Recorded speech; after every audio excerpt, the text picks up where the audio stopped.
My mother-in-law stranded me in the freezing rain with my sick one-year-old baby, just so her arrogant white son-in-law could drive my luxury vehicle to a lunch meeting. She looked me dead in the eye and told me to be grateful she even allowed me to live under her roof. She thought putting me in my place would finally break my spirit and remind me of my so-called inferior status in her wealthy family. She had no idea my grandfather was driving down that exact same highway, and he was about to unleash absolute financial and legal hell on her entire existence. Before I continue this story, let me know where you are watching from in the comments below. Hit like and subscribe if you have ever had to stand up to a toxic family member who severely underestimated your intelligence. The storm hit completely without warning. I was limping down the gravel shoulder of Interstate 20, keeping my head tucked down against the biting wind. The freezing rain soaked right through my thin wool coat, but I did not care about my own comfort. My only focus was the heavy bundle pressed tightly against my chest. My one-year-old son Trey was burning up with a fever of 102 degrees. I had wrapped him in my thickest sweater, shielding his small, fragile body from the torrential downpour. Every step sent a sharp jolt of pain up my ankle from the heels I was still wearing, but I forced myself to keep moving. I had to get to the urgent care clinic 2 miles down the road. Cars whipped past me, spraying dirty highway water against my legs. Some drivers honked their horns in irritation, while others just stared at the pathetic sight of a drenched black woman holding a crying infant in the middle of a thunderstorm. My tears mixed with the rain streaming down my face as I tried to soothe my baby. "Hush, little man," I whispered, pressing my cheek against his hot forehead. "Mama has you. We are almost there. Just a little further." I kept repeating those words like a prayer, but my chest was tight with a rage so profound it threatened to suffocate me. I was not supposed to be walking on a dangerous highway. I owned a pristine, fully paid-off luxury SUV that was perfectly capable of transporting my sick child to the doctor safely. But that vehicle was currently being driven in the opposite direction by a man who had absolutely no right to it. A massive blacked-out Cadillac Escalade suddenly swerved onto the shoulder, throwing gravel into the grass as it slammed on the brakes right in front of me. For a second, my heart hammered with pure panic. I gripped Trey tighter, preparing to run into the muddy ditch. But then the tinted passenger window slowly rolled down, revealing a face that instantly made my knees go weak with relief. It was Grandpa Jeremiah. At 76 years old, he was the undisputed patriarch of our family. An old-money African-American veteran who owned a massive empire of commercial real estate and funeral homes across the state. He was a man who wore faded denim shirts, drove older trucks on the weekends, and never bragged about his immense wealth. But today, he was in his signature Escalade, looking at me with eyes that could cut through solid steel. He took one look at my soaked clothes and the feverish baby shivering in my arms. His thick white eyebrows pulled together in a deep frown. "Where is your car, Sasha?" he asked, his voice dangerously quiet. I swallowed hard, trying to hold back a fresh wave of humiliated tears. I could not hide the truth from him anymore. The truth was that just 20 minutes earlier I had been standing in the grand circular driveway of my mother-in-law Vivian and her sprawling suburban mansion. I had Trey strapped into his car seat, and I was reaching for the driver's side door when Vivian marched out of the house. She did not ask. She simply lunged forward and snatched the keys right out of my hand. Her manicured nails scratched my palm in the process. I turned around in shock, only to see Vivian standing there with a triumphant smirk on her face. Beside her stood Preston, her wealthy white son-in-law, who was married to my husband's sister Ebony. Preston worked in finance and loved to look down his nose at our family offering unsolicited advice on wealth management. Vivian pointed the keys at my face and spoke with deliberate cruelty. "Preston needs this car for a client meeting today, Sasha." She snapped, her tone dripping with absolute disdain. "He has a real job on Wall Street, making real money. He needs to impress his investors. You, on the other hand, just sit at home all day playing on your laptop like a lazy college dropout. You can take the bus to the doctor. Be grateful I even let you live under my roof without charging you rent." I had turned to my husband Malik, pleading with him to intervene. He was standing right there on the porch holding a shoe brush. "Malik, your son is sick," I had begged, my voice cracking. "Tell your mother to give me my keys back." But Malik, the spineless coward I married, simply looked down and went right back to polishing his designer loafers.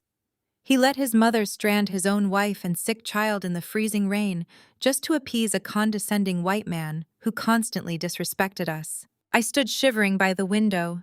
Grandpa Jeremiah did not yell. His jaw locked. He popped the doors. "Get in," he commanded with lethal calm. "This ends tonight." We spun the very heavy black truck directly back toward Vivian and her massive gated suburban subdivision today. The heavy engine of the Escalade roared as Grandpa Jeremiah accelerated down the slick suburban road. The rain was coming down in sheets, hammering against the windshield, but he did not even flinch. As we approached the entrance to Vivian's exclusive gated community, the massive wrought iron security gate stood perfectly closed, blocking our path. Normally, a resident would pull up, punch in a security code, and wait for the slow mechanical doors to swing open. Jeremiah did not touch the brakes. He gripped the leather steering wheel, his jaw set tight, and pressed his foot harder onto the gas pedal. I pulled my sick baby closer to my chest, burying his face in my coat, just as the front grille of the heavy black truck made impact. The sound of twisting metal was deafening. The thick iron gates buckled instantly, snapping off their hinges and scraping violently against the sides of the truck as we plowed straight through them. Security alarms immediately began blaring into the stormy night, a high-pitched wailing that echoed across the manicured lawns. Jeremiah kept driving, leaving a trail of mangled iron behind us. He navigated the winding neighborhood streets with terrifying precision until we reached Vivian's sprawling mansion. He did not park in the driveway. He drove the Escalade right up over the curb, crushing her pristine flower beds and slamming the truck into park inches from the grand front porch.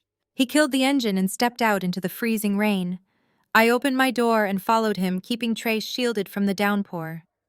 Before we even reached the top of the wooden steps, the custom mahogany front door was thrown open. Vivian stood in the foyer, clutching her pearl cardigan, her eyes wide with a mixture of absolute shock and rising fury. The security alarms from the front gate were still echoing in the distance. Malik was standing right behind her, his eyes darting to the destroyed landscaping and the massive truck sitting on his mother's ruined roses. Jeremiah marched right through the front door, dripping rainwater onto Vivian's expensive imported rugs. He did not shout. He did not raise his voice. He extended one large weathered hand and spoke with a low rumble that commanded the entire room. "Hand me the keys to my granddaughter's car right now." Vivian's shock morphed into outrage. Her face turned a blotchy red as she pointed a shaking manicured finger at my grandfather. "Are you out of your mind, you old thug?" she shrieked, her voice echoing off the vaulted ceilings. "You just destroyed my property. I am calling the police and having you arrested for trespassing and vandalism. You cannot just barge into my home and make demands." Before Jeremiah could respond, a new voice echoed from the hallway. "Now let us just take a breath and calm down, Chief." Preston stepped into the foyer, smoothing the lapels of his custom-tailored suit. My sister-in-law's white husband wore a patronizing smirk that made my stomach turn. He walked forward, with the unearned confidence of a man who believed his mere presence commanded respect. He put his hands up in a placating gesture, speaking to my grandfather as if he were trying to pacify an unruly child. "There is no need for hostility here." Preston continued, his tone dripping with condescending superiority. "You need to lower your voice and respect my property. We are civilized people. We handle things legally in this house." I stepped out from behind Jeremiah, my wet clothes clinging to my shivering body. I held my burning baby tight. "Your property?" I asked, my voice trembling with suppressed rage. "That is my vehicle, Preston. It is fully paid off and registered in my name. You had absolutely no right to take it." Preston chuckled, a dry, arrogant sound. He walked over to a marble console table and picked up a leather briefcase. "Actually, Sasha, it is not your vehicle anymore." He pulled out a crisp manila folder and opened it, pulling out a stack of legal documents. "I did not just borrow your car for a client meeting. I legally transferred the title to my wealth management limited liability company this morning. The room went entirely still except for the sound of Trey whimpering against my chest. I stared at the papers in Preston's hand, trying to comprehend the sheer audacity of his words. "You cannot transfer a title without my signature," I stated flatly. Preston's smirk widened. "Well, according to these documents, you did sign them. Your husband Malik authorized the transfer on your behalf to cover your unpaid rent." He looked over at Malik, who immediately shrank back, attempting to hide behind Vivian's shoulder. Malik refused to make eye contact with me, staring intently at the floorboards. Preston continued his lecture, pacing the foyer like he was addressing a boardroom. "Malik admitted that you two have been living here completely rent-free for months. My business simply acquired the vehicle as collateral for the debt owed to my mother-in-law. It is just basic financial literacy, Sasha. I know a college dropout might not understand asset management, but you really should read the things your husband signs for you." My mind raced. We had never lived here for free. I paid Vivian $2,000 in cash every single month from my own savings, while Malik poured all his money into his failing tech startup. Vivian had obviously pocketed my cash and told Preston we were freeloading. And Malik, the man who vowed to protect me, had actually stood there and let them forge my signature to steal the only reliable transportation I had for our child. Vivian looked incredibly triumphant, standing there with her chin raised, believing she had finally put me in my place. She thought I was just a broke, unemployed dependent who would collapse into tears and beg for mercy. They all thought I was a helpless victim who did not understand the big words Preston was using. I did not scream. I did not cry. The sheer panic that had gripped me on the highway completely evaporated, replaced by a cold, lethal professional focus. I shifted my sick baby to my left hip, resting his hot cheek against my neck. I reached into my coat pocket with my free right hand and pulled out my smartphone. I looked Preston directly in his smug blue eyes. "What is the exact legal name of your limited liability company, Preston?" I asked, my voice eerily calm. He let out an exasperated sigh, clearly believing I was going to try and call some customer service complaint line. He reached into his tailored breast pocket and pulled out a thick, embossed business card, extending it toward me with arrogant flair. "Prestige Wealth Holdings, LLC," he said, spelling it out for me. "Feel free to have your non-existent lawyer look it up." I took the card from his hand without breaking eye contact. I glanced down at the sleek gold lettering, then unlocked my phone screen. I tapped directly into the secure federal database access portal I maintained for my actual career. The career none of them knew about. I typed the name of his company into the search bar, watching the corporate registration details populate on my screen. I looked back up at Preston and delivered the words that would shatter his entire reality. "You just tied a stolen vehicle with forged documents directly to a federally regulated financial entity," I stated casually. "That is a federal felony, Preston."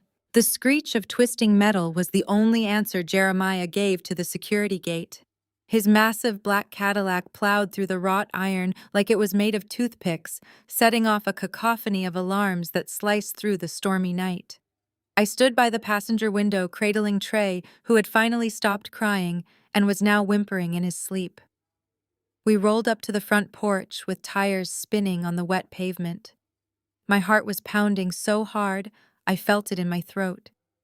Jeremiah killed the engine and stepped out. He was a force of nature even at his age. He did not say a word to me as he marched up the wooden steps. He kicked the front door open with a single fluid motion that sent the heavy wood crashing against the interior wall. The silence in the grand foyer was absolute. Preston stared at me, and the arrogant smirk melted off his face like wax sliding down a hot candle. For a man who made his living pretending to be the smartest person in the room, the realization that he had just incriminated himself in a massive federal crime hit him with the force of a freight train. He looked down at the business card he had just handed me, and then looked at my phone screen, where the official government registry clearly displayed his name alongside the fraudulent limited liability company. He opened his mouth to speak, but no sound came out.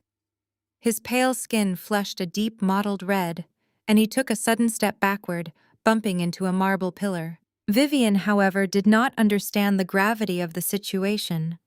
Her mind could not comprehend that her supposedly inferior daughter-in-law held the power to destroy her favorite son-in-law. All Vivian saw was a black woman disrespecting a white man in her pristine foyer, her face twisted into a mask of pure, unhinged rage. "How dare you speak to Preston that way?" Vivian shrieked, her voice echoing off the crystal chandelier above us. "You ungrateful little parasite!" She lunged forward, her arms swinging back.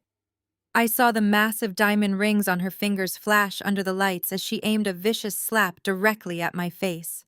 I instinctively turned my body to shield my sick baby, preparing to take the hit. The blow never landed. Grandpa Jeremiah moved with a terrifying speed that defied his 76 years. His large, calloused hand shot out and clamped around Vivian's wrist mid-air, stopping her strike dead in its tracks. The sound of her bones grinding slightly under his iron grip made her gasp in shock. Jeremiah did not yell. He did not lose his temper. He simply tightened his hold just enough to make Vivian whimper and slowly lowered her arm. "Never raise your hand to my granddaughter again," Jeremiah stated, his voice rumbling low and deep like distant thunder. "If you ever come within 10 feet of Sasha or my great-grandson, I will make sure you lose a lot more than just your pride." He released her wrist with a look of utter disgust. Vivian stumbled back, cradling her arm, her chest heaving with indignation. Malik finally found his voice, stepping out from behind his mother with his hands raised in a pathetic, pleading gesture. "Jeremiah, please," Malik stammered, his voice shaking. "You are overreacting. My mother was just upset. We can figure this out.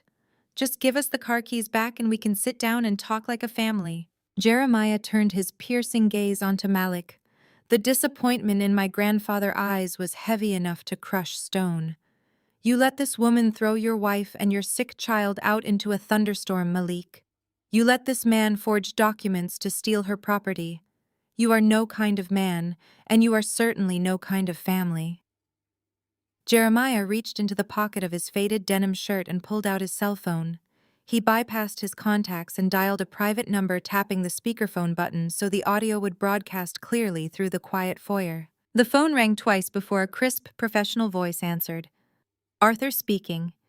How can I help you this evening, Mr. Washington?" Arthur, Jeremiah said, his voice carrying absolute authority. "I need you to execute a complete and immediate withdrawal on the blind trust we set up for Apex Technologies." The color instantly drained from Malik's face. Apex Technologies was his startup. It was his entire life. For the past 2 years, Malik had strutted around telling everyone he had secured a massive $2 million seed funding round from an exclusive anonymous angel investor. He had used that supposed success to justify ignoring me, ignoring our son, and letting his mother treat me like garbage. He thought he was a self-made genius. Arthur paused for only a fraction of a second. "Understood, Mr. Washington. We are pulling the full $2 million capital commitment. Shall I invoke the moral turpitude clause to freeze their current operating accounts as well?" "Do it," Jeremiah commanded without hesitation. "The founder has engaged in fraudulent activities and breached the ethical conduct agreement of our venture capital contract. Liquidate our holdings, notify the board, and freeze every single cent tied to his name. I want it done before I hang up this phone." "Consider it done," Sir Arthur replied.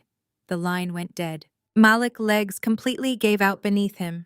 He collapsed onto Vivian's expensive imported rug, dropping to his knees with a heavy thud. He stared at Jeremiah with wide, terrified eyes, finally realizing the truth. The brilliant anonymous angel investor he had been bragging about to his tech friends was the very same grandfather he had just allowed to be disrespected in his own home. Jeremiah had secretly funded Malik entirely out of love for me, wanting to ensure my husband could provide for our family. And Malik had taken that money and used it to fuel his own arrogance. "No," Malik choked out, tears instantly spilling down his cheeks. "No, please, Jeremiah, you cannot do this. That money is everything. I have payroll on Friday. I have office leases. If you pull the funding, the company is dead. I am bankrupt. Please, I will do anything. I will get Sasha a new car. Just please do not take the company. He was practically crawling toward Jeremiah designer loafers scraping against the floor, but my grandfather did not even blink. Vivian was shrieking now, her hands pulling at her hair in absolute panic. She turned to Preston, demanding that he use his Wall Street connections to fix the situation. But Preston was already edging toward the hallway, his eyes fixed nervously on my phone. He knew he was facing a federal indictment and he wanted absolutely nothing to do with Malik's collapsing empire. Come on, Sasha, Jeremiah said, placing a warm, protective hand on my shoulder. The air in here is foul. We are leaving. I turned my back on the pathetic sight of my husband weeping on the floor and followed my grandfather out the front door. We stepped back out into the freezing rain, walking past the mangled remains of the wrought iron security gates. Jeremiah opened the passenger door of the Escalade, and I climbed inside, pulling the heavy door shut, and finally securing my shivering baby in the warmth of the heated cabin. The storm raged outside, but inside the truck the silence was deafening. I sat in the leather seat, pulling the wet blanket away from Trey's face. His breathing was shallow, but the fever seemed to be breaking slightly. I knew I needed to secure our lives immediately. With Malik facing bankruptcy and Preston desperate to cover his tracks, I could not leave any of my assets exposed. I pulled up my secure credit monitoring application on my phone, intending to put a hard lock on all my bank accounts and freeze my social security number. The application loaded with a soft chime. I stared at the blue and white dashboard, and my blood ran completely cold. The breath caught in my throat and a wave of pure primal terror washed over me. I blinked, hoping it was a system error, but the numbers glaring back at me were devastatingly real. Grandpa? I whispered, my voice trembling so violently I could barely form the words. I slowly turned my phone toward him as he put the truck in drive. They did not just take the car. Someone just opened a $150,000 line of credit. And they did not use my name. They used my baby's social security number. The drive to Grandpa Jeremiah estate took less than 40 minutes, but the silence inside the heavy truck made it feel like an eternity. The storm battered the reinforced glass of the Escalade as we left the manicured illusions of Vivian neighborhood far behind. I kept my hand resting gently on Trey's chest, feeling his breathing finally settle into a steady rhythm. The fever was breaking. He was safe. But the burning anger in my veins was only just igniting. We approached the massive iron gates of Jeremiah's actual compound. Unlike Vivian's flimsy decorative fencing, this was a genuine fortress built by a man who understood the value of true security. The heavy steel doors parted silently, recognizing the approaching vehicle. We wound our way up the long driveway lined with ancient oak trees until the sprawling stone manor came into view. It was impenetrable, quiet, and completely off the grid. Jeremiah carried my sleeping son inside, handing him off to his trusted housekeeper, who immediately took Trey upstairs to a warm, prepared room. I did not go with them. I could not sleep. I could not rest. I turned to my grandfather and gave him a single nod. He understood instantly. He walked out to the truck and returned a few minutes later, carrying the two heavy black waterproof cases I had stored in his climate-controlled vault months ago. Vivian and her arrogant son-in-law Preston loved to mock me. They loved to tell their country club friends that Malik had married a lazy girl who sat around on her laptop all day, contributing nothing to the family legacy. They assumed I was just browsing social media or shopping online. They had absolutely no idea what I actually did for a living. I unlatched the heavy cases and began pulling out my equipment, spreading it across Jeremiah's massive solid oak dining table. I set up 3 high-resolution monitors, connecting them to my heavily encrypted primary workstation. I am not a college dropout. I hold master degrees in forensic accounting and cybersecurity. I am a senior corporate fraud investigator. When a Fortune 500 company loses $50 million in a phantom supply chain scam, they do not call the police. They call my firm. I spend my days tearing apart shell companies, tracking offshore wire transfers, and hunting down executive embezzlers who think they are smarter than the system. Tracking down a fraudulent personal loan was not just easy for me. It was an insult to my skill set. I sat down in the leather chair and cracked my knuckles. The soft glow of the monitors illuminated the dark dining room. Jeremiah stood quietly in the corner, pouring 2 cups of black coffee and watching me work. I did not bother calling the retail bank customer service line to dispute the fraudulent credit account. They would just put me on hold and read from a scripted prompt telling me an investigation would take 30 to 60 days. I did not have 30 days. I wanted blood tonight. I bypassed the standard consumer portals completely. Using my federal clearance credentials and specialized tracing software, I tapped directly into the back-end metadata of the loan application itself. The bank servers registered the inquiry, but my encrypted connection masked my true location. I pulled the raw data file for the $150,000 line of credit opened under my baby-stolen Social Security number. The application had been submitted seamlessly. Someone had used Trey's Social Security number, my maiden name, and a fabricated credit history to push the approval through an automated underwriting system. It was a sophisticated digital heist designed to look like a perfectly normal wealth management expansion. I stared at the screen, analyzing the digital footprints left behind. Every online action leaves a trail. Every click generates a timestamp, a hardware address, and an internet protocol destination. My fingers flew across the keyboard, stripping away the superficial layers of the application data. I isolated the exact minute the submit button was pressed. Then I extracted the routing nodes to trace the origin of the internet connection. I fully expected the trail to lead straight back to Preston Luxury Manhattan office, or perhaps to Malik personal network at our house. Preston was the supposed finance guru. Malik was the desperate startup founder. It made perfect logical sense that one of those two cowards had executed the fraud. But the data does not care about logic or assumptions. The data only tells the truth. I watched the routing trace bounce across 3 different regional servers before hitting its final destination block. The numbers resolved on my center monitor. The geographic location pinged not in New York and not in Vivian's suburban neighborhood. The signal dropped directly onto a commercial block right in the heart of downtown. I narrowed my eyes, leaning closer to the screen. I ran a secondary trace, pulling the public registry for that specific commercial network block. The registration details flashed onto the screen in bright white text. It was the First Zion Baptist Church. I stopped typing. The silence in the dining room was broken only by the steady hum of my computer cooling fans. First Zion was the most prominent and wealthy congregation in the city.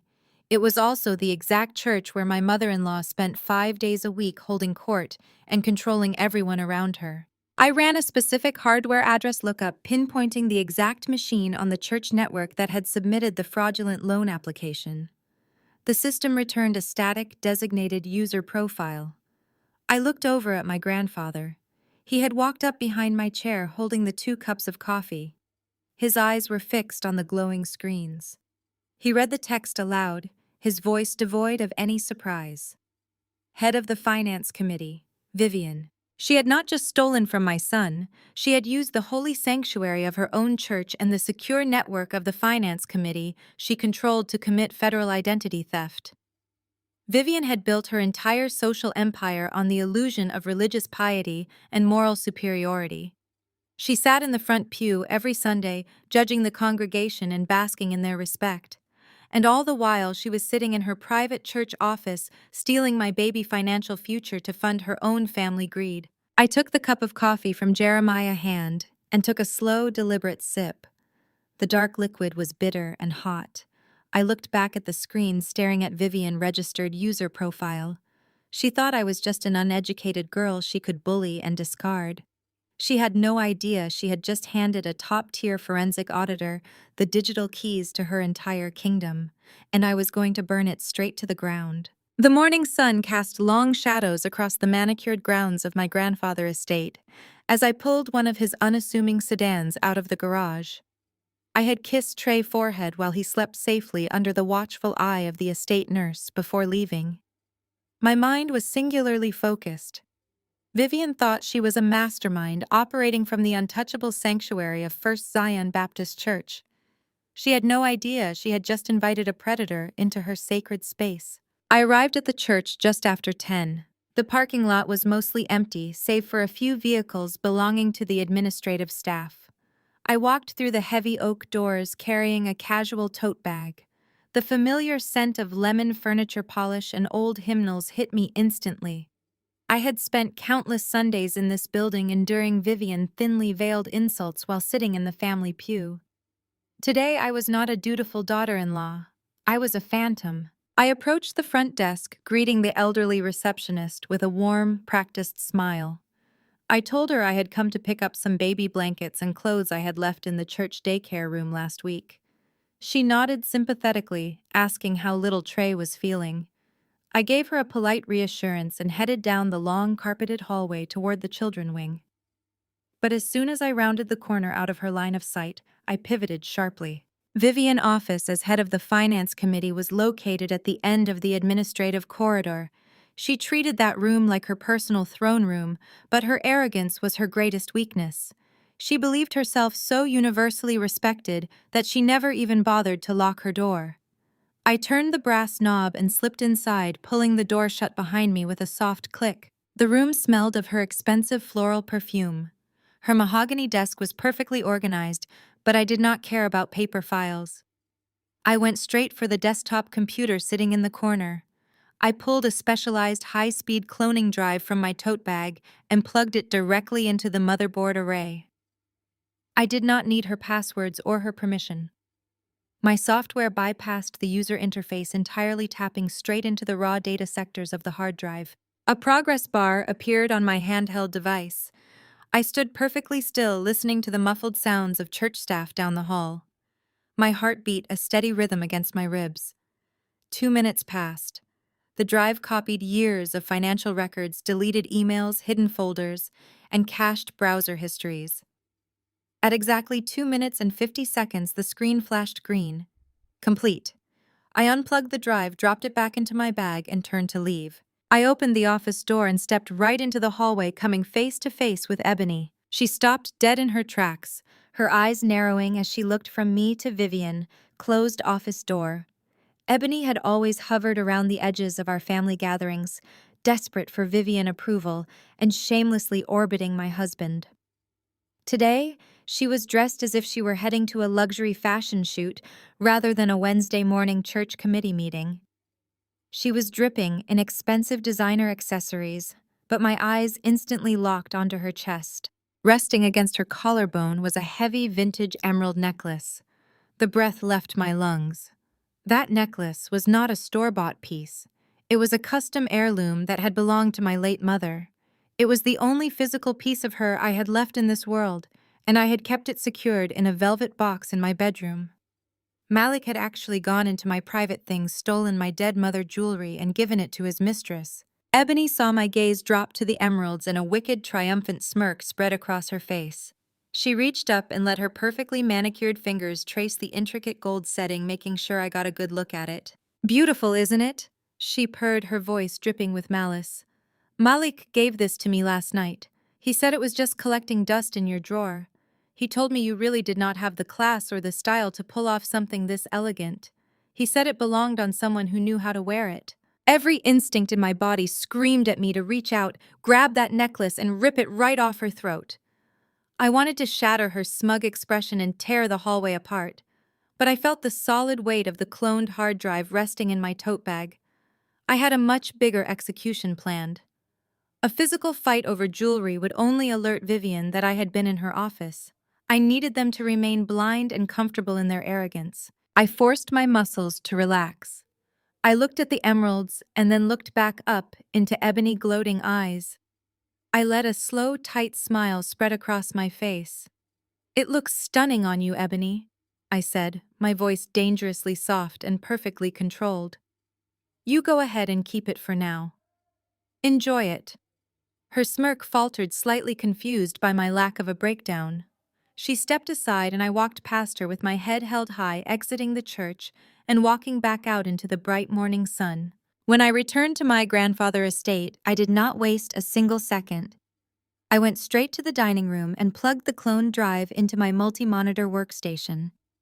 Jeremiah walked in carrying a fresh pot of coffee, sitting silently at the end of the table as I began to decrypt Vivian Digital Life. The encryption was laughable. Within 10 minutes, I had cracked her private folders and opened the master financial ledgers she managed for the church. I expected to find the digital trail for the fraudulent loan taken out in my baby name. I found it easily enough neatly tucked into a folder of fake collateral documents. But as I kept scrolling through the massive spreadsheets, a much darker, more sinister pattern began to emerge across my screens. I started cross-referencing the church bank routing numbers with the external outgoing wire transfers. Vivian was not just managing the congregation money, she was systematically bleeding them dry. I pulled up the records for the elderly congregation members. Grandmothers who lived on fixed incomes donating their Social Security checks to the church building fund. Widowers giving their meager savings to the community outreach programs. Vivian had meticulously skimmed 15 to 20% off the top of every single weekly tithe and special offering for the past 4 years. We were looking at hundreds of thousands of dollars stolen directly from the collection plates of the most vulnerable people in the community. But the money did not stay in Vivian personal accounts. I traced the laundered funds following the digital wire transfers as they bounced through 2 intermediary shell accounts. The final destination for every stolen dollar lit up my center monitor. I stared at the screen, the magnitude of the conspiracy finally clicking into place. "Grandpa," I said, my voice echoing in the quiet room. "Vivian is not just a thief. She is part of a massive laundering syndicate." I pointed to the final routing destination on the screen. Every single cent she stole from those elderly church members was funneled directly into Preston Wealth Management Firm. They are running a coordinated racketeering operation right under everyone's noses. The heavy silence in the dining room was broken by the soft chime of the perimeter security system. Jeremiah glanced at the tablet resting next to his coffee cup and let out a dry, humorless breath. He tapped the screen to bring up the front gate camera feed and slid it over to me. Standing in the freezing drizzle, next to his beat-up sedan was Malik. He was clutching a bouquet of cheap grocery store flowers wrapped in crinkling plastic, looking up at the security camera with a mixture of irritation and poorly feigned desperation. My grandfather asked me if I wanted his security detail to escort my husband off the property. I looked at the pathetic image on the screen and shook my head. I told Jeremiah to let him in. I wanted to see exactly how deep his delusions ran. The heavy steel gates parted and Malik drove his sedan up the long, winding driveway, parking far away from the imposing Escalade he had allowed his brother-in-law to steal just 24 hours prior, when Malik walked into the grand foyer of the estate. He tried to puff out his chest, attempting to project authority, but he looked incredibly small, surrounded by the towering stone walls of Jeremiah. Actual wealth. He demanded to see his wife. Jeremiah did not say a single word. He simply stood in the doorway of the dining room, his arms crossed over his chest and tilted his head toward me. Malik walked in and let out a loud, dramatic sigh as if he were the exhausted victim. In this situation, he tossed the cheap, damp flowers onto the solid oak table, letting them land inches from my keyboard. He looked at me with a condescending expression and told me that I had made my point. He said, I had thrown my little tantrum and humiliated his mother, but now it was time to pack up my things and be a family again. He actually had the nerve to tell me to gather our sick infant son, get back into the car, and drive home to apologize to Vivian. If I groveled enough, he promised Vivian might find it in her heart to forgive me for my absolute disrespect. He leaned over the table, his voice dripping with patronizing manipulation. "You know how my mother gets, Sasha," he said. "You just have to learn to know your place in our family." I did not scream. I did not throw the cheap flowers back in his face. I sat perfectly still looking at the man I had married and felt nothing but an absolute glacial clarity. He was not a partner. He was a parasite protecting a hive. I reached over to the laser printer sitting on the mahogany credenza behind me. It had just finished printing a thick stack of documents. I took the warm pages, neatly squared the corners, and slid them slowly across the polished wood table directly in front of him. Malik rolled his eyes. Clearly annoyed by my lack of immediate compliance, he picked up the first page, assuming it was some meaningless printout.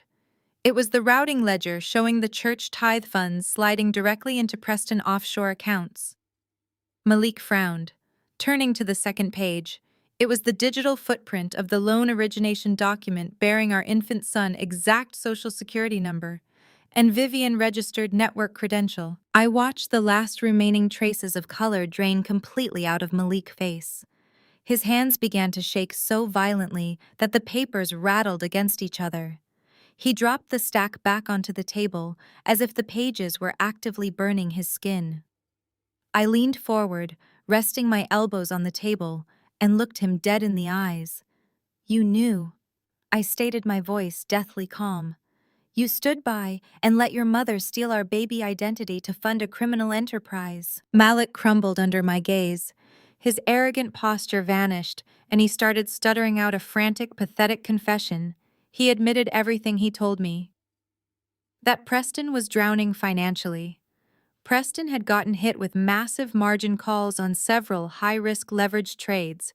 If Preston went bankrupt, the entire family image would be destroyed, and Vivian could not stomach the social embarrassment. She had panicked and used the church funds to cover the initial margin calls, but it was not nearly enough. They needed clean credit immediately to secure a bridge loan. Malik's voice pitched higher as he tried to justify the absolute insanity of their actions. Preston promised them a 300% return once the market rebounded. Malik insisted they were going to pay the fraudulent loan off before I ever even noticed it was missing. He tried to frame identity theft against an innocent infant as a savvy, temporary business investment for the greater good of the family. I shook my head slowly, repulsed by the sheer cowardice standing in front of me. I reached into a sleek leather folder that my grandfather's legal team had couriered over earlier that morning. I pulled out a fresh, crisp document and slid it across the table, stopping right on top of the wire transfer's divorce papers. I told him the terms were simple: full physical and legal custody of Trey goes to me. Malik walks away with absolutely nothing, I told him. He needed to sign the bottom line right this second and walk out the door forever, or I was going to take the printed wire transfers and drive straight to the local field office of the Federal Bureau of Investigation. I fully expected him to drop to his knees and start crying again, but as Malik looked down at the divorce papers, his posture shifted.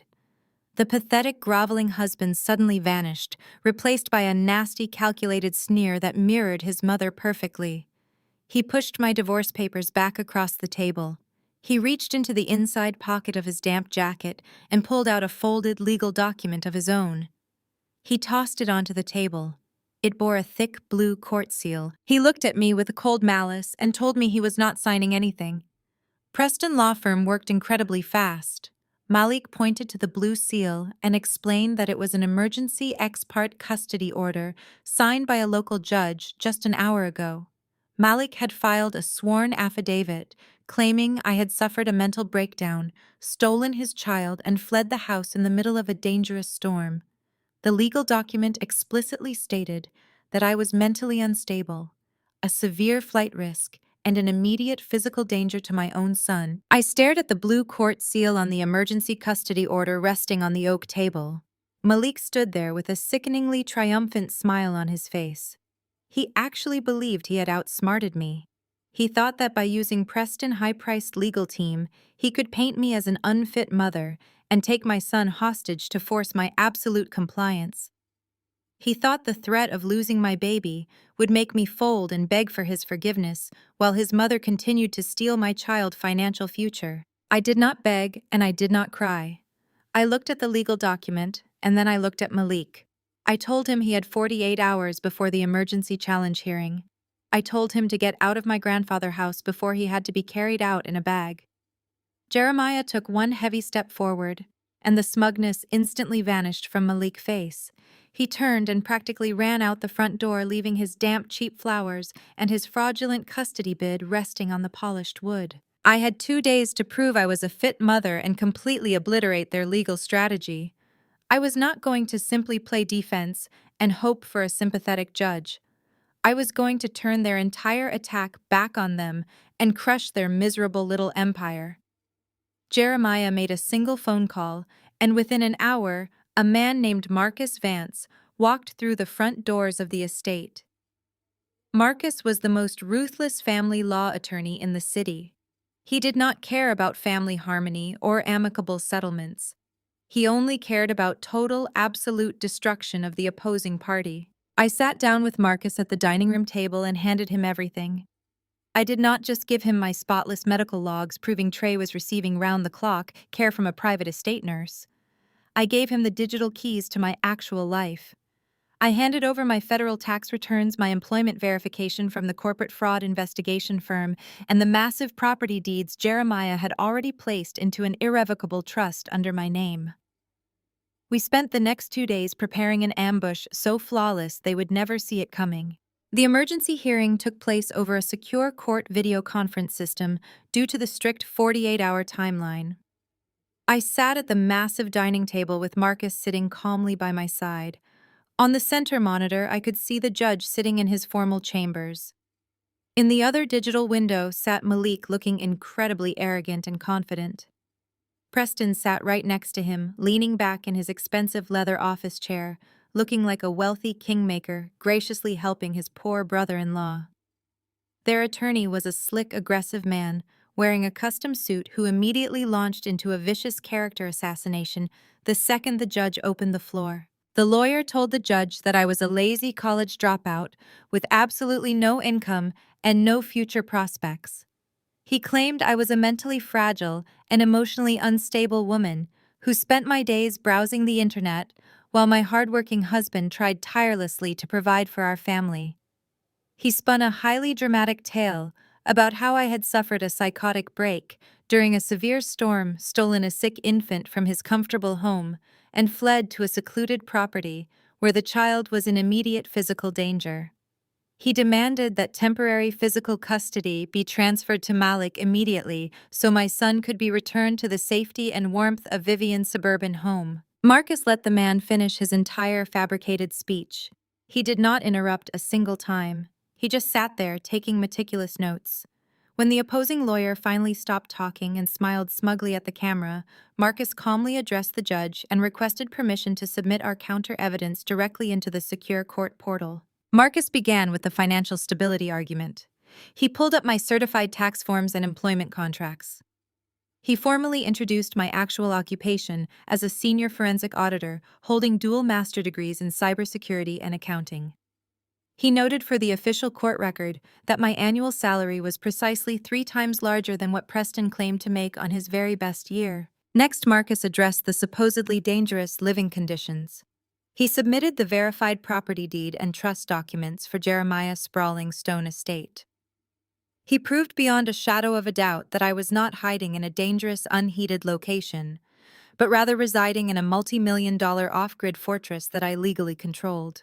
He then submitted the sworn medical affidavits from the private pediatric nurse I had hired, proving that my son was receiving top-tier continuous medical monitoring funded entirely by my substantial personal income. I watched the screen as the judge's demeanor shifted from initial concern to absolute righteous fury. The judge glared at Malik and his attorney through the camera. He loudly reprimanded them for filing a frivolous and highly fraudulent ex parte order designed to waste the court time and maliciously harass a perfectly fit mother. The judge stated that the emergency custody bid was entirely without merit and threw it out completely.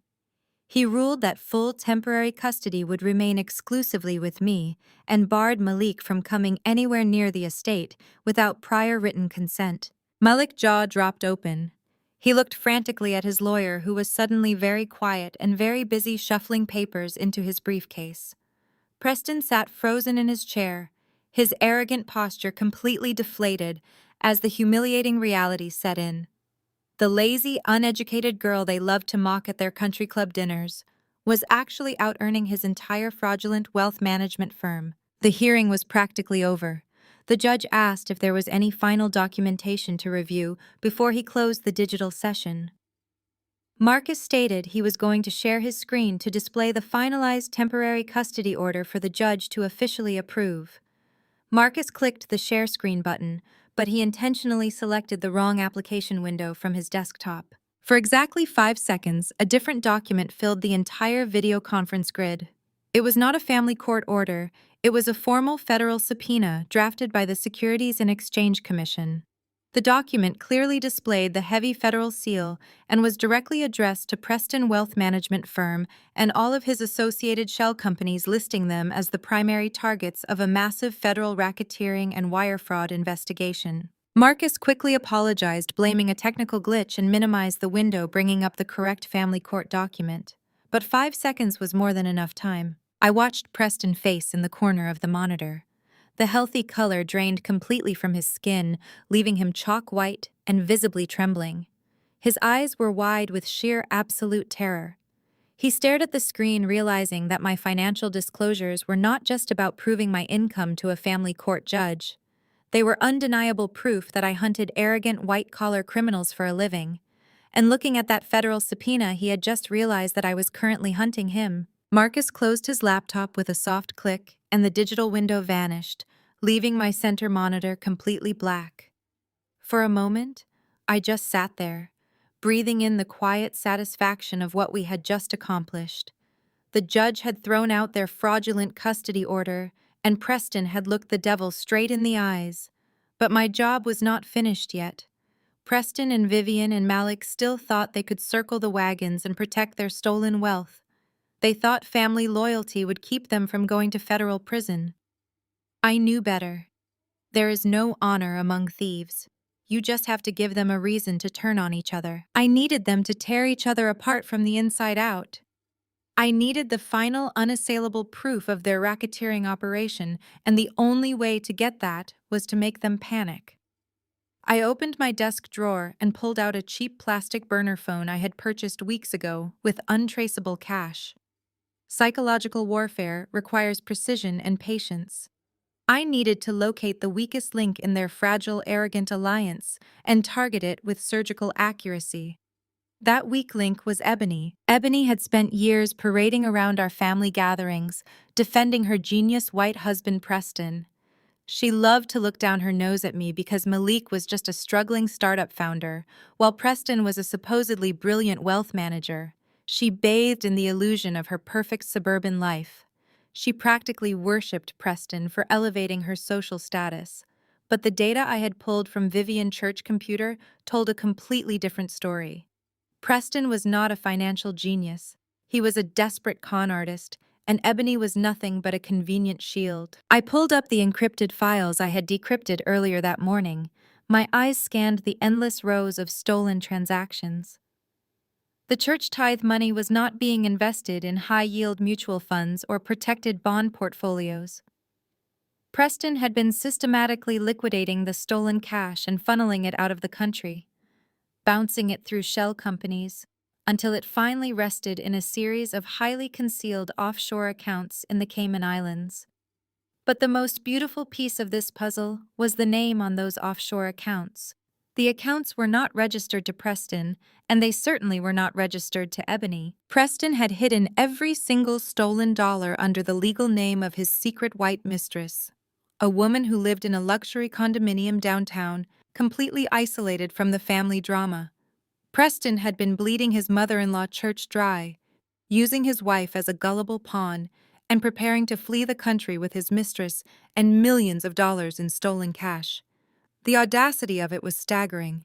He had looked his wife in the eye every single night while building an escape hatch for himself and another woman. I loaded the heavily redacted bank statements and the offshore registration documents into a single PDF file. I made sure the mistress name and the Cayman Island routing numbers were highlighted in bright yellow, so even someone as willfully ignorant as Ebony could not miss the truth. I typed in Ebony's personal cell phone number on the burner device, attached the file, and hit send. The message went through the digital ether, anonymously arriving as a silent bomb directly into Ebony's perfectly manicured hands. I set the burner phone down on the oak table and turned my attention to my third monitor. I did not have to guess how Ebony would react. I could watch it happen in real time. Years ago, when Malik and I first moved into our house, I had personally installed and configured the entire smart home security system for the main suburban estate where the family gathered.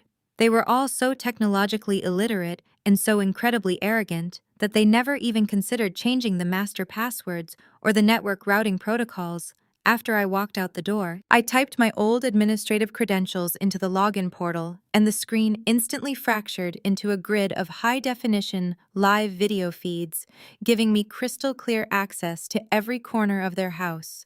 I clicked on the main living room camera, expanding the feed to fill my entire monitor. The picture was sharp, the colors vibrant.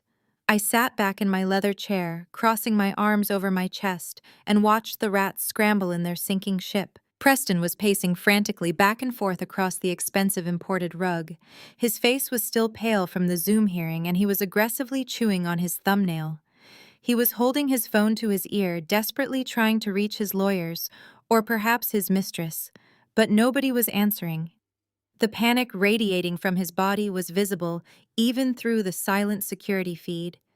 He looked like an animal trapped in a cage, completely unaware that the real danger was already inside the house with him. Then Ebony walked into the frame.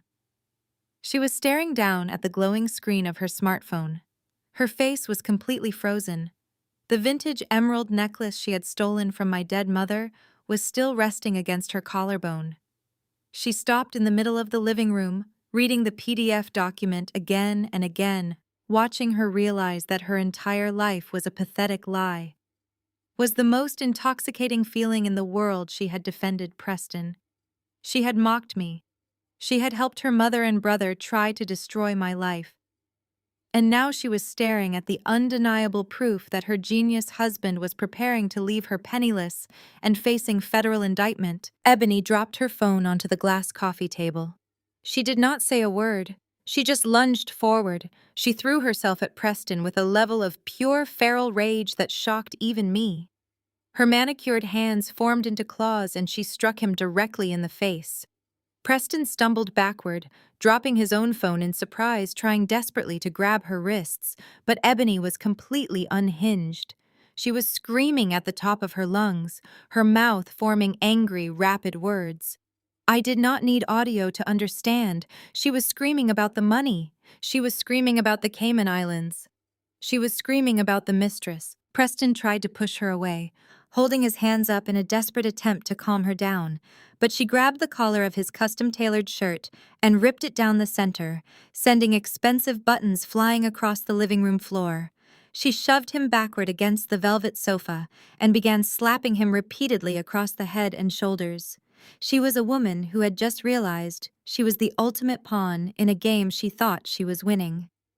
I watched the physical violence escalate, pulling my coffee cup to my lips and taking a slow, deliberate sip. It was a beautiful start, but the real destruction was only just beginning. I sat in the glow of my monitors watching the living room feed descend into absolute chaos. Ebony was screaming at the top of her lungs, throwing expensive glass vases and heavy decorative books at Preston's head. Preston was trying to shield his face while backing away toward the front hallway.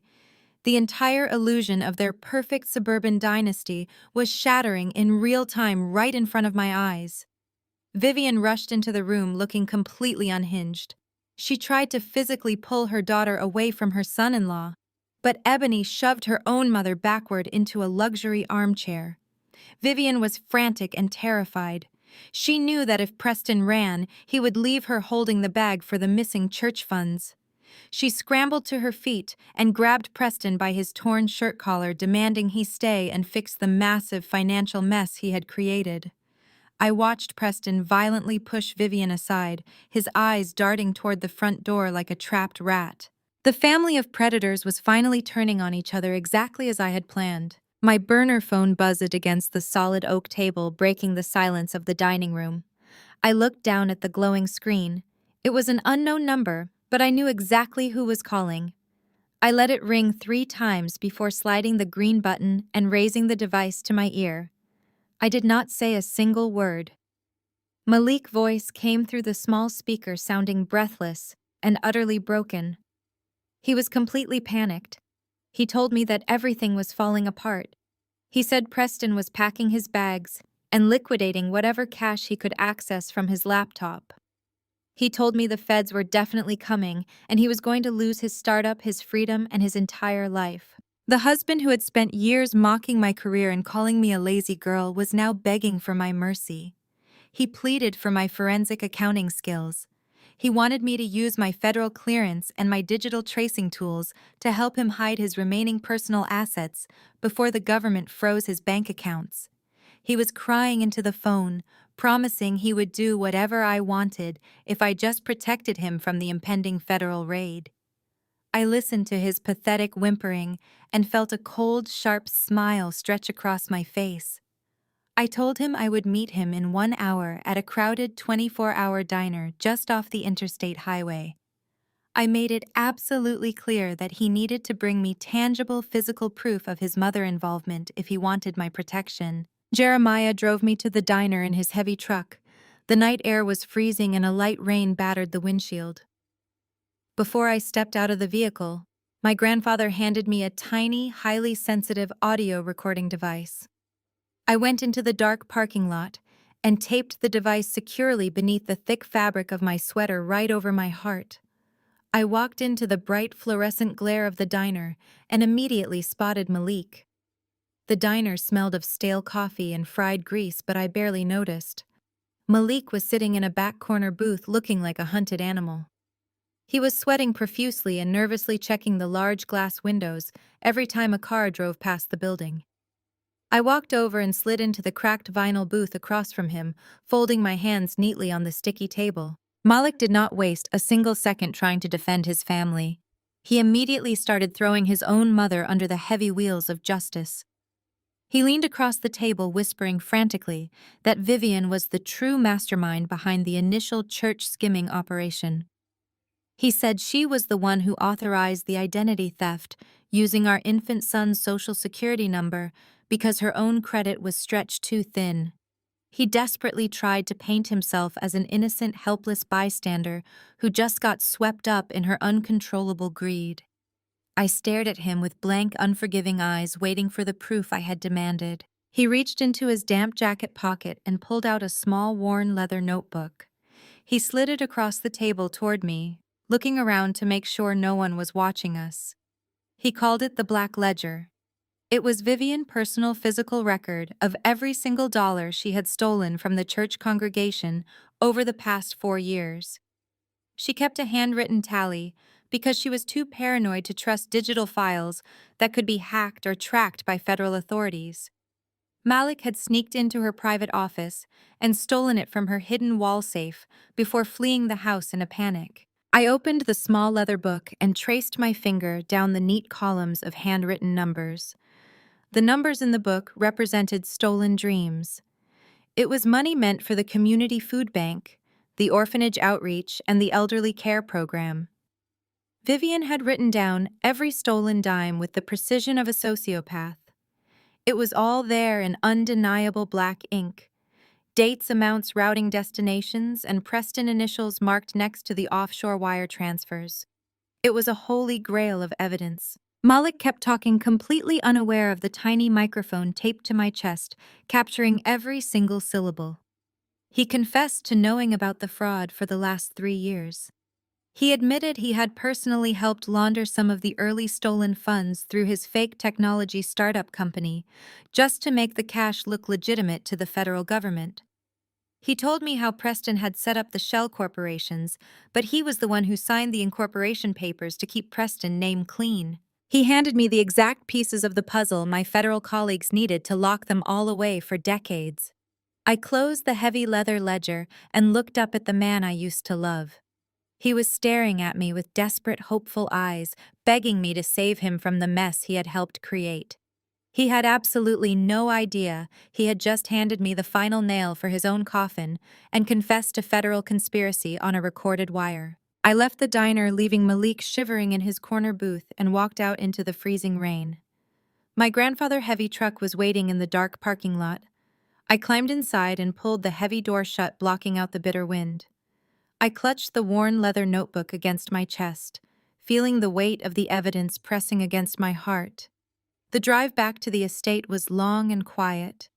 The only sound was the rhythmic swishing of the windshield wipers pushing away the relentless rain. I had the Holy Grail resting right in my lap. Malik had handed me the literal blueprint of their entire criminal empire, and my hidden wire had captured his full confession. I had everything I needed to burn their fraudulent world to ashes.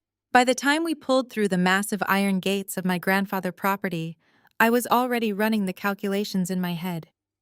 I walked straight into the warm safety of the estate dining room and spread the black ledger open under the bright chandelier. I spent the next hour cross-referencing Vivian handwritten entries against the offshore account numbers I had pulled earlier in the day. The level of detail was staggering. She had recorded every stolen donation, every wire transfer, and every fake vendor invoice with the meticulous precision of a true sociopath. While I was sitting there building my airtight federal case, Vivian was experiencing the absolute terror of a collapsing empire. She must have gone to her hidden wall safe to retrieve her precious records, only to find the metal compartment completely empty. She knew Malik was missing, and it would not have taken her long to realize exactly where he had run. Vivian was a cornered predator, and trapped predators do not simply surrender. They lash out with blind, destructive fury. She knew I had the evidence to put her in a federal prison for the rest of her life, so she decided to strike first. She decided that if she was going down, she was going to drag me straight into a prison cell with her. I was just finishing my digital scans of the final ledger page when a harsh flashing light sliced through the darkness outside the dining room windows. The heavy crunch of tires on wet gravel echoed through the quiet house. I stood up and walked slowly to the front window, looking out at the chaotic scene unfolding in the circular driveway. 2 local police cruisers were parked diagonally across the entrance, blocking any chance of escape. The red and blue strobe lights painted the stone walls of the estate in erratic, violent colors. And standing right behind the lead squad car was Vivian. She was putting on the absolute performance of a lifetime. She had wrapped a thick blanket around her shoulders and was shivering dramatically in the cold rain. She was sobbing hysterically, burying her face in her hands, and pointing a shaking finger directly at the front doors of our house. A female police officer was standing next to her, rubbing her back and trying to offer comfort. 2 male officers were already approaching the broad stone steps of the porch, with their hands resting cautiously near their heavy utility belts. They looked tense and ready for a violent confrontation. I did not wait for them to bang on the door. I opened the heavy wooden entryway and stepped out onto the covered porch, letting the freezing night air hit my face. The lead officer immediately instructed me to keep my hands visible. He spoke with a harsh, authoritative tone, informing me that they had received a frantic emergency call reporting a violent home invasion. He told me that Vivian was claiming I had forced my way into her suburban home, physically attacked her in her own bedroom, and stolen priceless family heirlooms from her personal safe. I looked past the officers and locked eyes with my mother-in-law. She was crying out from behind the safety of the squad car, begging the police to recover her stolen property. She yelled that I was a dangerous and emotionally unstable woman who had already stolen her infant grandson and was now terrorizing her family. She was playing the frail victim perfectly. The lead officer turned his attention back to me with a mixture of stern authority and pity. He told me that given the extreme severity of the allegations and the visible physical distress of the victim, he needed me to step down from the porch and place my hands behind my back. He reached down to his belt and pulled out a pair of heavy metal handcuffs. The metallic clinking sound carried clearly over the steady hum of the police cruiser engines. Vivian sobbed even louder, pulling the blanket tighter around her neck, but I could see the malicious, triumphant gleam shining in her eyes. She actually thought she had outplayed me. She thought that manufacturing a violent local arrest record would instantly destroy my federal credibility and completely ruin my emergency custody case. She believed the police would drag me away in chains, and she could simply walk into the house and retrieve her black ledger. I did not raise my voice, and I did not argue with the police officers. I simply stood my ground on the stone porch, taking a slow, steady breath. Before the officers could step forward to force my compliance, the heavy wooden door opened wider behind me. Jeremiah stepped out into the cold night air. He did not look angry, and he did not yell at the police for trespassing on his land. He radiated an absolute terrifying calm, that instantly made the two approaching cops freeze in their tracks. The sheer physical presence of my grandfather demanded immediate compliance. He walked straight past me and stepped down the stone stairs until he was standing eye to eye with the lead officer. Jeremiah did not ask the police what the problem was. He simply reached into his thick wool cardigan and pulled out his personal cell phone. He extended his large hand holding the phone directly toward the officer's chest. He told the cop in a low, steady voice that there was someone on the other end of the line who wanted a quick word. The officer looked confused, but cautiously accepted the device, putting it to his ear. His rigid expression shifted instantly to absolute shock when he realized he was speaking directly to the local chief of police. It was clear that the chief owed my grandfather a very deep and very old favor. The officer lowered the phone, his face pale as he looked from Jeremiah back to the squad car. Jeremiah did not even look at the cops. He slowly turned his cold, dark eyes toward Vivian, who had suddenly stopped her fake crying. The silence in the driveway was deafening. Jeremiah spoke in a low, booming voice that echoed across the wet gravel, cutting through the freezing rain. He told the lead officer to stop wasting time on a fabricated domestic dispute. He calmly instructed the cop to run a federal warrant check on the woman crying on his lawn. The lead police officer stood frozen on the wet gravel, holding the cell phone to his ear. The heavy rain plastered his uniform to his chest, but he did not seem to notice the cold. The color completely drained from his face as he listened to the voice of his commanding officer on the other end of the line. He swallowed hard and nodded a few times, whispering a quiet "yes, sir," before carefully handing the device back to my grandfather. Jeremiah slipped the phone back into his cardigan pocket without breaking eye contact. The officer turned slowly toward Vivian. The dramatic performance she had been putting on abruptly stopped. She wiped a fake tear from her cheek, expecting the officer to walk past the gate and drag me out in handcuffs. Instead, the cop signaled his partner to back away from the estate.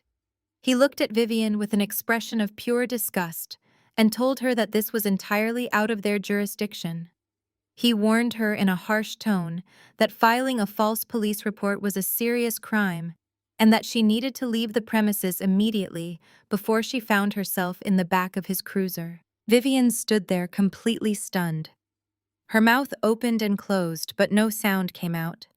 She watched in absolute disbelief as the two officers got back into their squad cars and drove away into the freezing rain, leaving her entirely alone on the dark street. She was soaked, humiliated, and completely stripped of her power. I walked slowly down the stone steps of the porch, stopping just behind the heavy iron gate. The rain washed over my face, but I did not care. I reached deep into my coat pocket and pulled out the thick black leather notebook.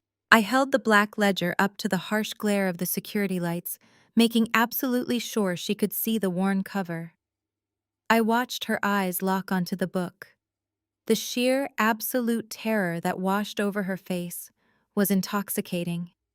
She knew in that exact moment that her entire empire of lies and stolen money was resting right in the palm of my hand. She knew I possessed the ultimate kill shot. I did not say a single word to her.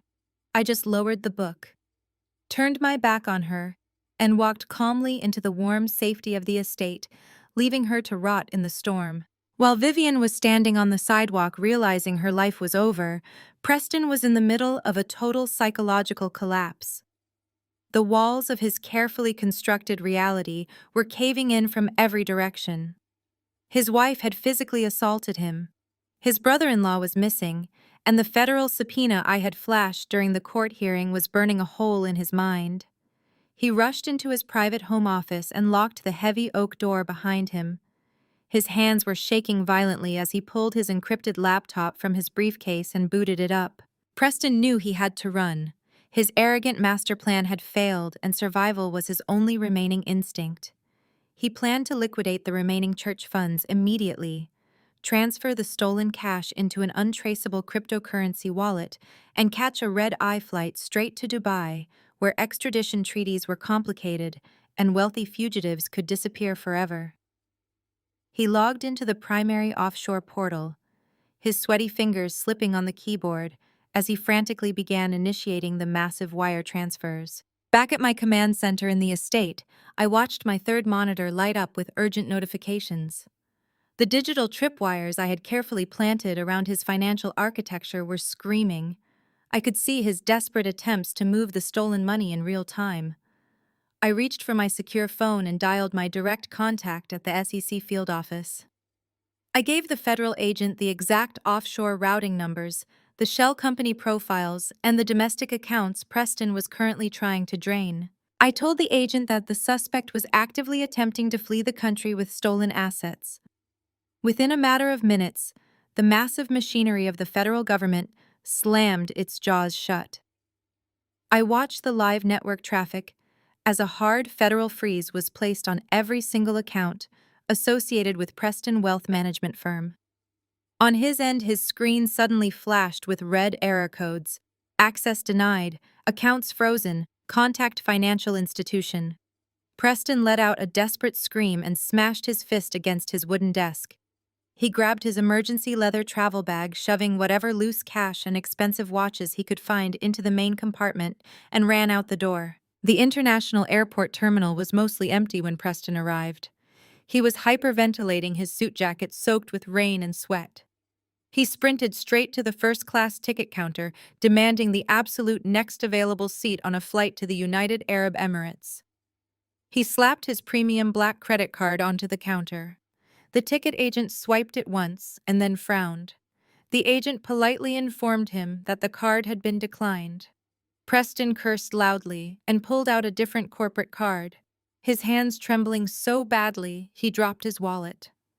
The agent swiped the second card and shook his head, stating that the bank had placed a hard fraud hold on all of his accounts. Preston was hyperventilating now. The panic was suffocating him. He turned around to grab his heavy leather suitcase, intending to pull out the stacks of loose cash he had stuffed inside it. But his hands grasped nothing but empty air. He realized in a moment of pure terror that he had dropped the bag near the entrance. He spun around, frantically scanning the bright, empty terminal. Standing there near the sliding glass doors was Ebony.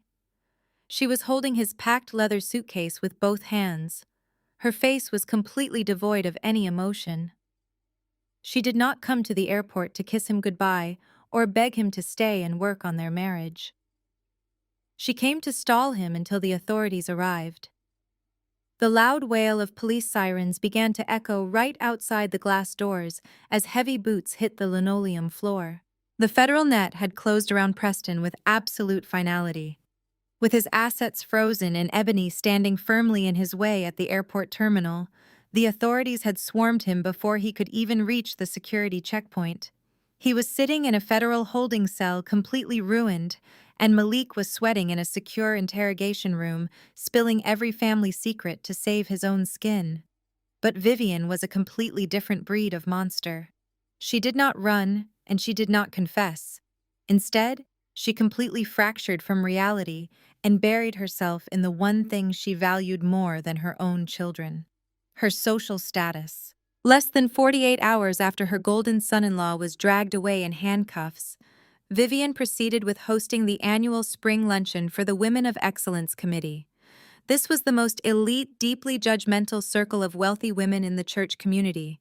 Vivian wanted to look them in the eyes and project an aura of untouchable prosperity. She hired a private catering staff, ordered expensive floral arrangements, and pulled out her best crystal champagne flutes. She was going to smile and sip mimosas and pretend her entire criminal empire was not currently burning to the ground. What Vivian did not realize was that I had not just been tracking the stolen church funds. While I was building the federal case against Preston, I had also been quietly digging into Vivian's personal finances. For years, she had been taking out massive secondary mortgages on her luxury suburban estate to fund her lavish lifestyle and keep up appearances. She was leveraged to the absolute limit, living far beyond her actual means. When the federal investigation began making waves, the private shell companies that held her debt panicked. I used my own highly legitimate financial resources to quietly purchase her entire debt portfolio through a blind private holding company. I owned the paper to her house. And because she had completely defaulted on her payments 3 months ago, to help hide the missing church money, I had the legal right to execute an immediate foreclosure and a rapid eviction. I parked my car down the street from Vivian Estate and pulled out my tablet, tapping into the living room security cameras one more time. The luncheon was in full swing. Vivian was wearing a stunning white designer dress, standing at the head of her massive dining table, laughing loudly with the wives of local politicians and wealthy doctors. She was holding a crystal glass and holding court, telling some fabricated story about how Preston was just on a sudden spiritual retreat in the Middle East. The women nodded and smiled, but I could see the hungry, suspicious glint in their eyes. They smelled blood in the water. They knew something was wrong, but Vivian was determined to force-feed them her delusion. I gave the signal from my car. A plain, unmarked sedan pulled into the circular driveway right past the luxury vehicles of the committee members. A tall man in a sharp gray suit stepped out holding a thick manila folder. He did not bother ringing the doorbell and waiting politely on the porch. He walked right through the open front doors, ignoring the hired catering staff who tried to intercept him in the foyer. He stepped directly into the formal dining room, cutting through the heavy scent of expensive perfume and catered food. The room went dead silent. The clinking of silver forks stopped. 12 incredibly wealthy women turned to stare at the stranger intruding on their exclusive gathering. Vivian's smile froze on her face. She tried to maintain her elegant posture, demanding to know what the man was doing in her home and threatening to call security. The process server did not blink, and he did not retreat. He walked straight up to the head of the table and slapped the thick stack of legal documents down right next to Vivian catered salmon salad. He announced in a loud, clear voice that she was being officially served with an immediate notice of foreclosure and a formal eviction order. He told her she had exactly 24 hours to vacate the premises before the county sheriff arrived to forcibly remove her and all of her belongings from the property. The collective gasp from the women at the table was audible even through the audio feed on my tablet. Vivian's face flushed a deep, angry red. She immediately forced a high-pitched, artificial laugh, waving her manicured hand dismissively at the thick stack of papers. She told her guests it was just a ridiculous clerical error. She claimed her bank had made a silly administrative mistake and that she would simply have her wealth manager clear it up before the end of the day. She reached out to flip the document over, trying desperately to hide the bold red eviction stamp from the prying eyes of her social rivals. She was trying to gaslight a room full of women who were already mentally drafting their gossip texts. But the woman sitting directly to Vivian Wright was the head of the committee and the biggest gossip in the city. She leaned forward and adjusted her designer reading glasses, staring directly at the legal text before Vivian could hide it. She interrupted Vivian's artificial laughter with a sharp, confused tone. She pointed out that the document did not list a commercial bank. She read the fine print aloud for the entire quiet room to hear. The mortgage had not been foreclosed by a traditional lender. It had been bought out in its entirety by a private financial holding entity named Sasha Investments. Vivian's hands started to shake violently. The expensive champagne flute slipped from her fingers and shattered against the hardwood floor, sending pale yellow liquid soaking into the expensive rug. She stared down at the crisp black ink, realizing that this was not a clerical error and there was no bank manager to yell at. She had spent her entire life treating me like a worthless peasant to be stepped on and discarded. She had tried to steal my son and ruin my life to protect her own greed. And now, standing in front of the most important women in her social circle, she was looking at the undeniable legal proof that I was the new owner of her home and I was throwing her out on the street. I watched the heavy iron gates of my grandfather's estate swing open on the security monitor. A pristine black town car rolled up the long gravel driveway, crushing the wet stones beneath its heavy tires. Vivian had not come alone. She stepped out of the passenger side looking worn and desperate, but she was still trying to maintain that arrogant posture she had perfected over decades. She wore a dark conservative dress meant to project humility and grace, but her eyes darted around the property with the nervous energy of a cornered animal. Trailing right behind her was Pastor Davis, the head of our community congregation. He was a tall, imposing man who commanded absolute authority in our circle. A man who had known me since I was a little girl, sitting quietly in the front pew of his church. Vivian had dragged him here to act as her ultimate shield. She was going to weaponize my own faith and my own community against me, hoping that spiritual pressure would succeed where her threats had failed. Jeremiah and I waited for them in the grand library of the estate. The walls were lined with dark oak bookshelves, and the air smelled of old paper and leather. I sat behind my grandfather's massive wooden desk, folding my hands neatly on the polished surface, while Jeremiah stood by the tall windows with his arms crossed over his chest like a silent sentinel. The housekeeper led Vivian and Pastor Davis into the room. Vivian immediately tried to take control of the narrative before I could even speak a word. She refused to look at me directly, instead, directing her tearful performance toward my grandfather and the pastor. She told them that family disputes should always remain within the family, and that airing our dirty laundry in public was destroying our standing in the community. She claimed I was acting out of misplaced grief and spite, and that I had unlawfully seized her home and stolen private family records out of pure malice. She painted herself as a loving mother-in-law who was simply trying to keep her family together during a tragic time. Pastor Davis stepped forward, placing his thick leather-bound Bible heavily on the edge of my desk. He looked down at me with an expression of profound disappointment, shaking his head slowly. He used his deep, resonant preaching voice to deliver a sermon right there in the quiet library. He told me that grace and forgiveness were the very cornerstones of our community, and that vengeance belonged only to a higher power. He spoke passionately about Black family unity, telling me that the world outside was already hard enough without us turning on our own flesh and blood. He lectured me on the importance of honoring my elders, stating that whatever misunderstandings had occurred between Vivian and me needed to be washed away by the healing power of faith. He looked me directly in the eyes and demanded that I drop the eviction proceedings immediately. He insisted that I hand over the black ledger to Vivian so that the family could finally begin the difficult process of spiritual healing and move past this ugly chapter of resentment. I listened to his entire speech without interrupting a single syllable. I sat perfectly still and let him exhaust his entire supply of religious guilt and community shame.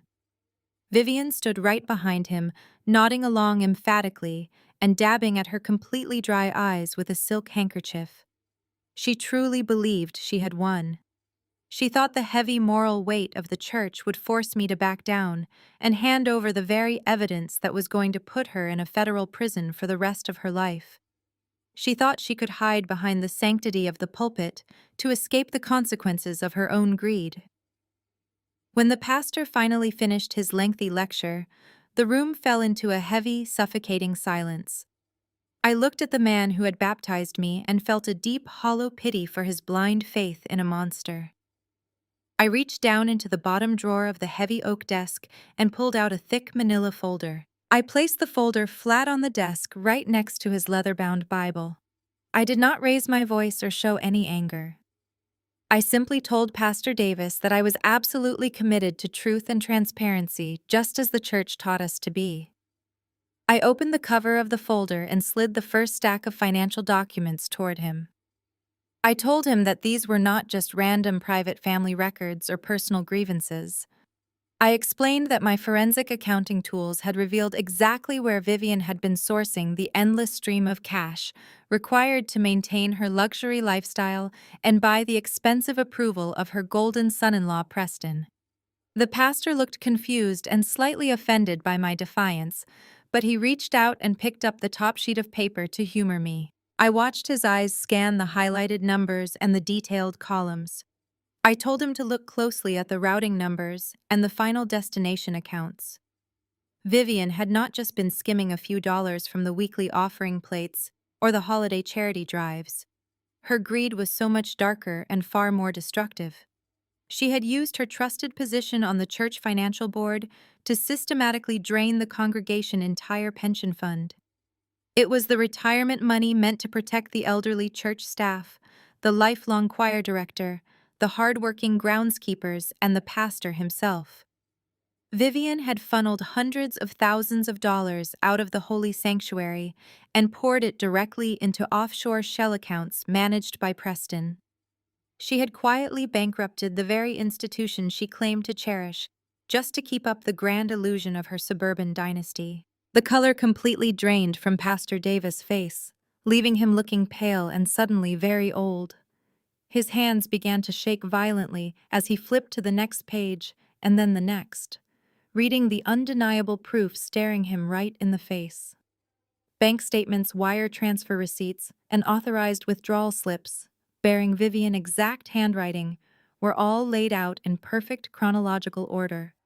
He saw the massive financial drains that matched the exact dates Preston had purchased his luxury vehicles and funded his failed business ventures. Vivian realized what was happening and lunged forward with a desperate cry, trying to snatch the papers off the desk. She screamed that they were fake documents manufactured by a vindictive daughter-in-law to ruin her good name.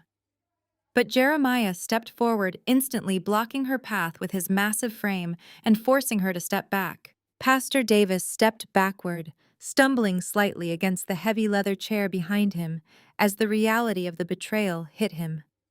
The heavy Bible he had placed on my desk suddenly slipped from his trembling fingers and hit the hardwood floor with a loud, echoing thud. He did not even look down to retrieve the holy book. His eyes were fixed entirely on the woman he had just been defending so passionately. He slowly turned his head to look at Vivian. The expression of pious disappointment he had worn just moments ago completely vanished. It was instantly replaced by an expression of pure, unadulterated wrath.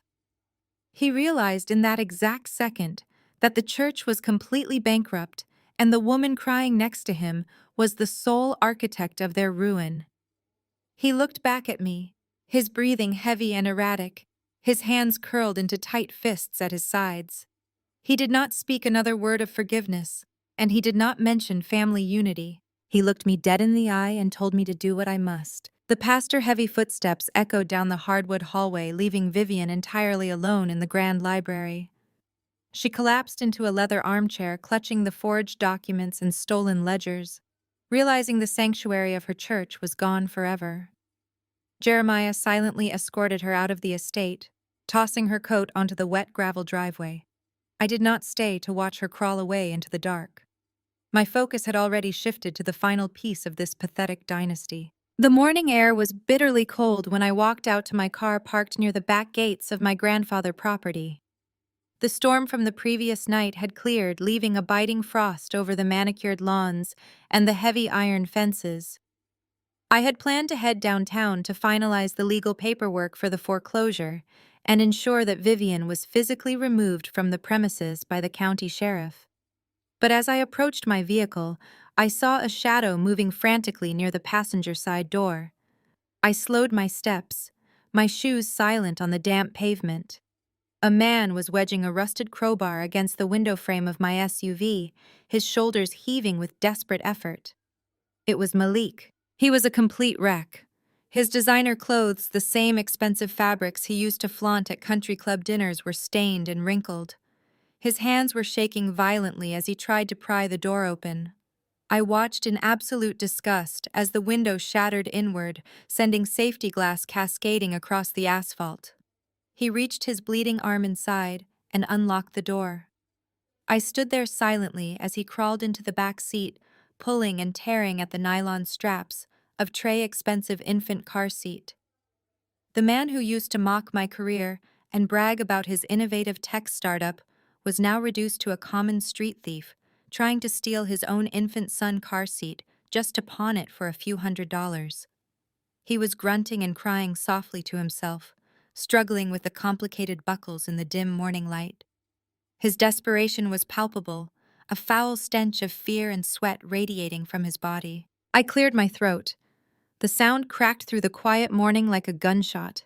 Malik froze, his entire body going rigid before he slowly backed out of the car, clutching the heavy plastic seat to his chest. His eyes were wild and bloodshot, darting around looking for an escape route. He opened his mouth to formulate some pathetic lie, but I raised my hand and stopped him. I did not yell, and I did not threaten to call the police. I simply stood there, radiating the kind of absolute power he had always pretended to possess. I told him to put the seat down. He dropped it onto the wet pavement like it was on fire, the plastic cracking loudly against the concrete. He started begging, pleading with me that his bank accounts were frozen and that Preston had taken everything before fleeing. He said his credit cards were declining everywhere, and he just needed a little cash to get a bus ticket out of the state before the federal agents tracked him down. He cried that he had not eaten in 2 days, and that he was terrified of going to a federal penitentiary where he would not survive a week. He stepped toward me, reaching out with dirty hands, begging for my mercy, begging me to remember the vows we took at the altar. I stepped closer, closing the distance between us, until he was forced to look directly into my unforgiving eyes. I did not feel a single ounce of pity for the creature trembling in front of me. I dismantled his entire existence with slow, deliberate words. I told him exactly what he was. I called him a coward and a weak, pathetic shadow of a man who had sold his soul to a mother who never respected him. I reminded him of how Preston used to pat him on the back at family dinners, calling him the diversity hire for his shell companies. I reminded him of the racist, condescending tone Preston always used when explaining basic financial concepts to him, as if Malik was a slow child, incapable of basic math. Malik had swallowed every single insult and smiled just to keep his place at their wealthy table, pretending he was an equal partner when he was nothing more than a convenient scapegoat. I told him how Vivian always made sure he knew his place, treating him like an errand boy, while she showered Preston with stolen church money and relentless praise. Vivian had actively encouraged him to steal my identity and mortgage his own child's future just to cover her tracks. I told him he had traded his family, his loyal wife, and his beautiful son for the fake approval of a condescending white fraud and a manipulative mother who viewed him as nothing more than a disposable asset to be thrown to the wolves the moment the authorities closed in. He let them completely destroy his marriage and his future, and now they had left him freezing in a driveway, stealing baby equipment just to survive another day on the run. Malik collapsed against the side of the damaged car, sobbing uncontrollably. The arrogant tech bro was entirely gone, replaced by a broken, whimpering child. He sank to his knees, burying his face in his dirty hands, apologizing over and over again for what he had done to me and our son. He begged for my forgiveness, saying he had been blinded by their promises of generational wealth and power, and that he never wanted to hurt me. I reached into my structured leather tote bag and pulled out a thick manila envelope. I slipped out the finalized divorce decree that my attorney had drafted specifically for this exact moment and handed him a sleek silver pen. I looked down at him and laid out my final terms. I told him there would be zero alimony and absolutely no financial support from my end. There would be no claims to my forensic consulting business or my hidden investments. And most importantly, there would be full, unmitigated custody of Trey going entirely to me. He would have no visitation rights and no legal standing to ever interfere in my son's life again. He would be erased from our future just as easily as he had tried to erase my credit history. He would walk away with absolutely nothing but the clothes on his back and the looming threat of federal indictment. He looked up at me with tear-streaked cheeks, his hands shaking so badly he could barely grip the heavy silver pen. He did not even bother reading the pages. He knew he had absolutely no leverage and no future left to fight for. He signed his name across the bottom line, with a jagged, frantic scrawl, signing away his rights to the only good thing he had ever helped create in his miserable life. I pulled the paper from his hands and neatly tucked it back into my bag, checking to make sure the ink was dry before securing the clasp. Malik slowly pushed himself off the wet ground, pulling his thin jacket tight around his chest. He turned around and started dragging his feet down the long gravel driveway, looking like a ghost haunting his own ruined life. As he took his first few steps away from the car, I called out to him. My voice was sharp and perfectly calm, echoing in the crisp morning air. I told him that, by the way, the police are at your mother house right now, and you might want to start running. Malik stumbled down the gravel driveway, a broken man with nothing left to his name but the dirty clothes on his back. I did not stay to watch him disappear into the morning fog. I had one final loose end to tie up, and she was currently putting on the performance of a lifetime across town. Despite the fact that federal agents had just executed a search warrant at her suburban estate, tearing through her mahogany file cabinets and seizing her remaining physical assets, Vivian absolutely refused to cancel the annual church charity gala.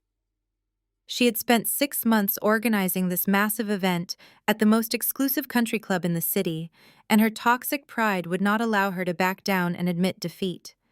But it was not just about her social standing anymore.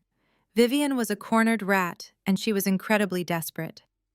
With her bank accounts completely frozen and her personal wealth wiped out by my aggressive foreclosure, the gala was her absolute last lifeline. She was planning to use her powerful position as the charity chairwoman to quietly skim the hundreds of thousands of dollars in donations collected that night. She desperately needed that untraceable cash to hire a high-powered criminal defense attorney before the federal indictments officially came down and stripped her of her freedom. She truly thought she could smile and charm her way into one last massive theft right in front of the city elite. I was not going to let her steal another dime from those innocent people. I returned to Jeremiah Grand Estate to prepare for the evening. The sun had begun to set and the large house was quiet as I walked into the massive master suite. Laid out carefully on the bed was the exact same dress I had worn to my very first family dinner with Malik years ago. It was a simple, elegant, emerald green gown. Vivian had taken one look at it back then and loudly whispered to her wealthy friends that it looked cheap and that I clearly did not know how to dress for their caliber of society. She had spent that entire evening making me feel like a worthless peasant who had wandered into a royal palace by mistake. But tonight, that dress was going to be my armor. I slipped it on, feeling the cool silk settle flawlessly against my skin. I did not look cheap. I looked like a woman who had completely conquered her demons and reclaimed her soul. Jeremiah walked into the room wearing a sharply tailored black tuxedo that made him look like a reigning king. He stopped and stared at me, a slow, admiring smile spreading across his handsome face. He reached into his jacket pocket and pulled out a long black velvet box. Inside rested a pair of breathtaking diamond drop earrings. He stepped close behind me and gently fastened them to my ears, the cold, heavy stones catching the ambient light and throwing brilliant sparks across the dim room. He leaned down and whispered that a queen should always wear her crown when she goes to war. We walked out to his waiting car, our footsteps echoing with absolute purpose in the quiet night. The drive to the country club was smooth and silent. I stared out the tinted window, watching the city lights blur past, feeling a profound sense of peace washing over me. I was no longer the frightened, exhausted wife trying desperately to win the approval of a family that despised my very existence. I was no longer the convenient scapegoat they could blame for all their miserable failures and financial crimes. I was the architect of their downfall, and I was about to bring the entire structure crashing down on Vivian's head. When we pulled up to the grand entrance of the country club, the valet rushed forward immediately to open our doors, sensing the gravity of our arrival. The night air was crisp and smelled of expensive cologne and fresh blooming roses. We walked arm in arm through the towering glass doors, handing our coats to the silent attendant. The ballroom was spectacular.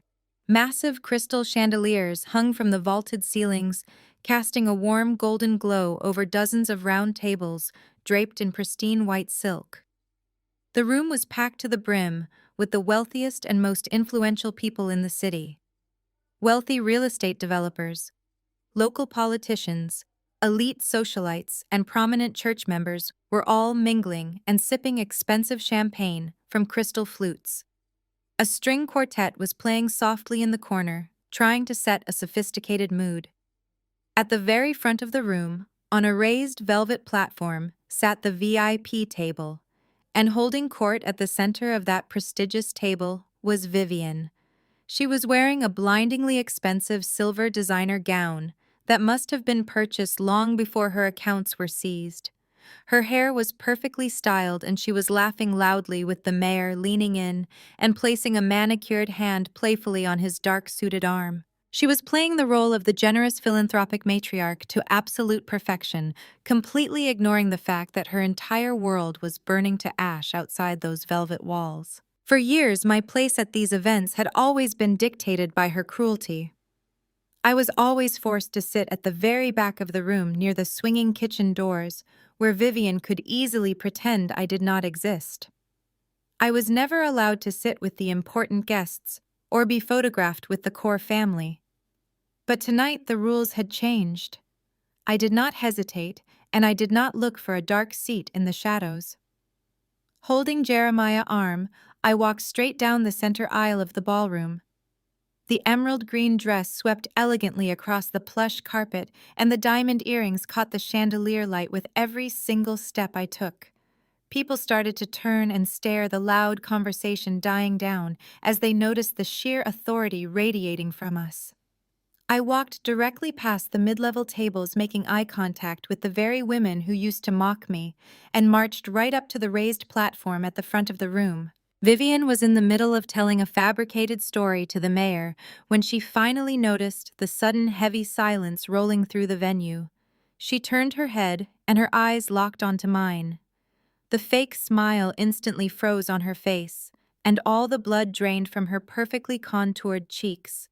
She looked at the green dress she had once mocked so viciously, and then at the massive diamonds sparkling near my jawline.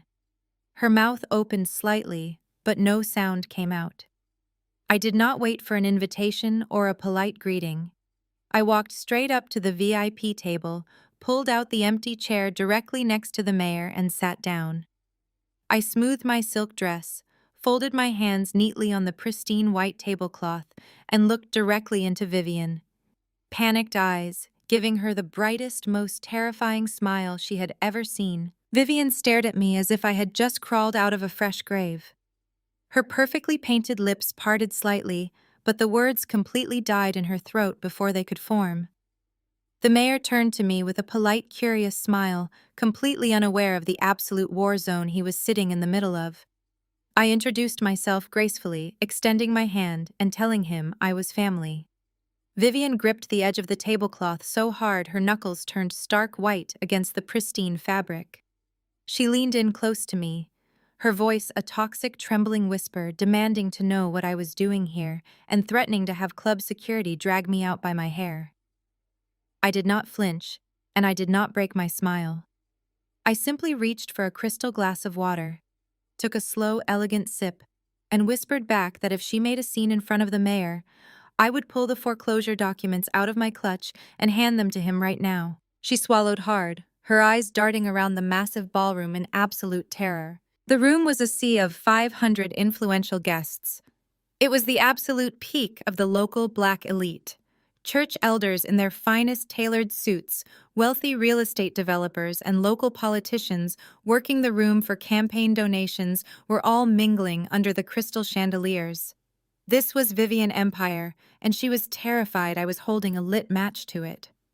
She sat back in her chair, breathing heavily, trying desperately to maintain the grand illusion that she was still the untouchable queen of this society. A few seats down the long table sat Preston.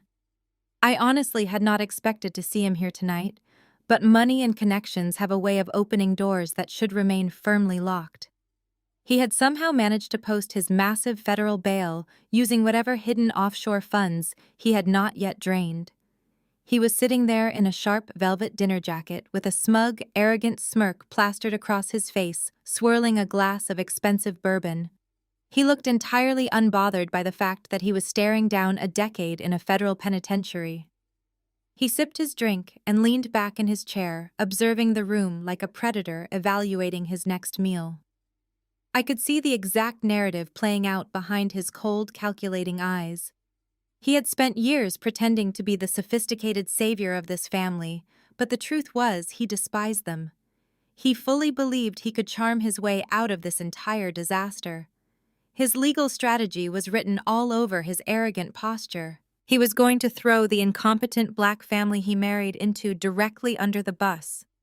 He was already planning to play the innocent victim to claim to the federal judges that Vivian and Malik had orchestrated the embezzlement behind his back, and that he was just a naive son-in-law caught in their messy crossfire. Sitting right beside him was Ebony. The contrast between the two of them was sickening to witness. While Preston looked like a man without a single care in the world, Ebony looked completely hollowed out. Her eyes were dead dark and empty, staring blankly at the white tablecloth as if her soul had already left her body. The heavy diamond necklace she usually paraded around these exclusive events was gone. It had likely been seized by the federal agents or quietly sold to a private broker to cover Preston bail money. In its place, she wore a cheap cubic zirconia imitation that caught the light with a dull, lifeless sparkle. She looked like a broken porcelain doll trapped in a nightmare she had helped create. She had spent her entire existence trying to prove she was better than me, trying to flaunt her proximity to white wealth and status. Now she was nothing but a silent accessory to a criminal wearing fake jewelry and avoiding eye contact with the women who used to envy her. Yet she still sat dutifully beside the man who had ruined her life and sold out her family. The string quartet finished their final classical piece, and the ballroom lights dimmed to a soft amber. A heavy spotlight swung to the front of the room, illuminating the raised velvet platform. It was time for the main event. Vivian forced herself to stand up, smoothing down her silver designer gown and pasting on her signature megawatt smile. She walked up the carpeted steps to the podium, her heels clicking with practiced authority. The room fell into a respectful hush as she tapped the microphone. She began her speech with a masterful performance of grace and artificial humility. She spoke passionately about the deep roots of our community and the vital importance of giving back to those less fortunate. Her voice trembled with perfectly manufactured emotion as she talked about building generational wealth, not just for ourselves, but to uplift the entire congregation. She preached about family loyalty, looking out over the sea of wealthy donors, and claiming that the strength of our bloodlines was the only thing protecting us from a harsh and unforgiving world. It was a stunning display of pure, unfiltered hypocrisy. She was standing there bathing in the adoration of her peers, begging for charity donations that she fully intended to steal. She was going to use the money raised for the community tonight to secretly fund a high-powered criminal defense attorney. She was lecturing honest, hard-working people about loyalty and wealth, while her own son was wandering the streets broke and her own home legally belonged to me. The crowd was completely mesmerized, hanging on her every fabricated word. Vivian raised her manicured hands, asking for a moment of special recognition. She requested a massive round of applause for the men who stood as the mighty pillars of her family. She called out for the room to honor her devoted son, Malik, and her brilliant son-in-law, Preston. The audience began to clap politely, the sound rising like a wave in the grand ballroom. But before the applause could fully build, it was violently cut short. A massive, ear-piercing screech of microphone feedback tore through the elegant room. The sound was so loud and agonizing that several guests dropped their champagne flutes and covered their ears in shock. Vivian flinched hard, grabbing the edges of the wooden podium as the horrific noise echoed off the vaulted ceilings. The spotlight flickered wildly and tracked to the back corner of the ballroom where the audio equipment was set up on a raised technical deck. I was no longer sitting next to the mayor at the VIP table. I was standing directly at the soundboard, my hand resting firmly on the master volume dial. I pushed the master fader back down, killing the awful feedback loop, and pulled the technician microphone perfectly to my lips. The entire ballroom was dead silent, staring back at me in absolute shock. Vivian was trembling on the raised stage, her hands gripping the wooden podium so hard her knuckles were completely white. She looked like a woman holding onto a life raft in the middle of a terrible hurricane. She opened her mouth to order club security to remove me from the premises, but I tapped a few keys on the soundboard laptop before she could even form a single syllable. I did not scream, and I did not yell. I spoke into the microphone with chilling, absolute professionalism, my voice echoing crystal clear off the vaulted ceilings and bouncing over the tables of the stunned elite. I told the 500 influential guests to please direct their attention to the two massive presentation screens hanging directly behind their beloved charity chairwoman. The screens flickered to life with a bright flash, and the beautiful slideshow of community outreach photos vanished completely. In its place, the crisp black and white pages of Vivian highly confidential ledger were projected in blinding high definition for every single person to see. The numbers were massive and undeniable. I walked the silent, frozen crowd through every single column and every single routing number. I pointed out the offshore shell accounts and the perfectly timed withdrawals matching the exact dates of the most successful church fundraising drives. I asked the congregation members to look closely at the dates and the missing balances. I explained how their generous tithes and their hard-earned charity donations had completely bypassed the community outreach programs they thought they were supporting.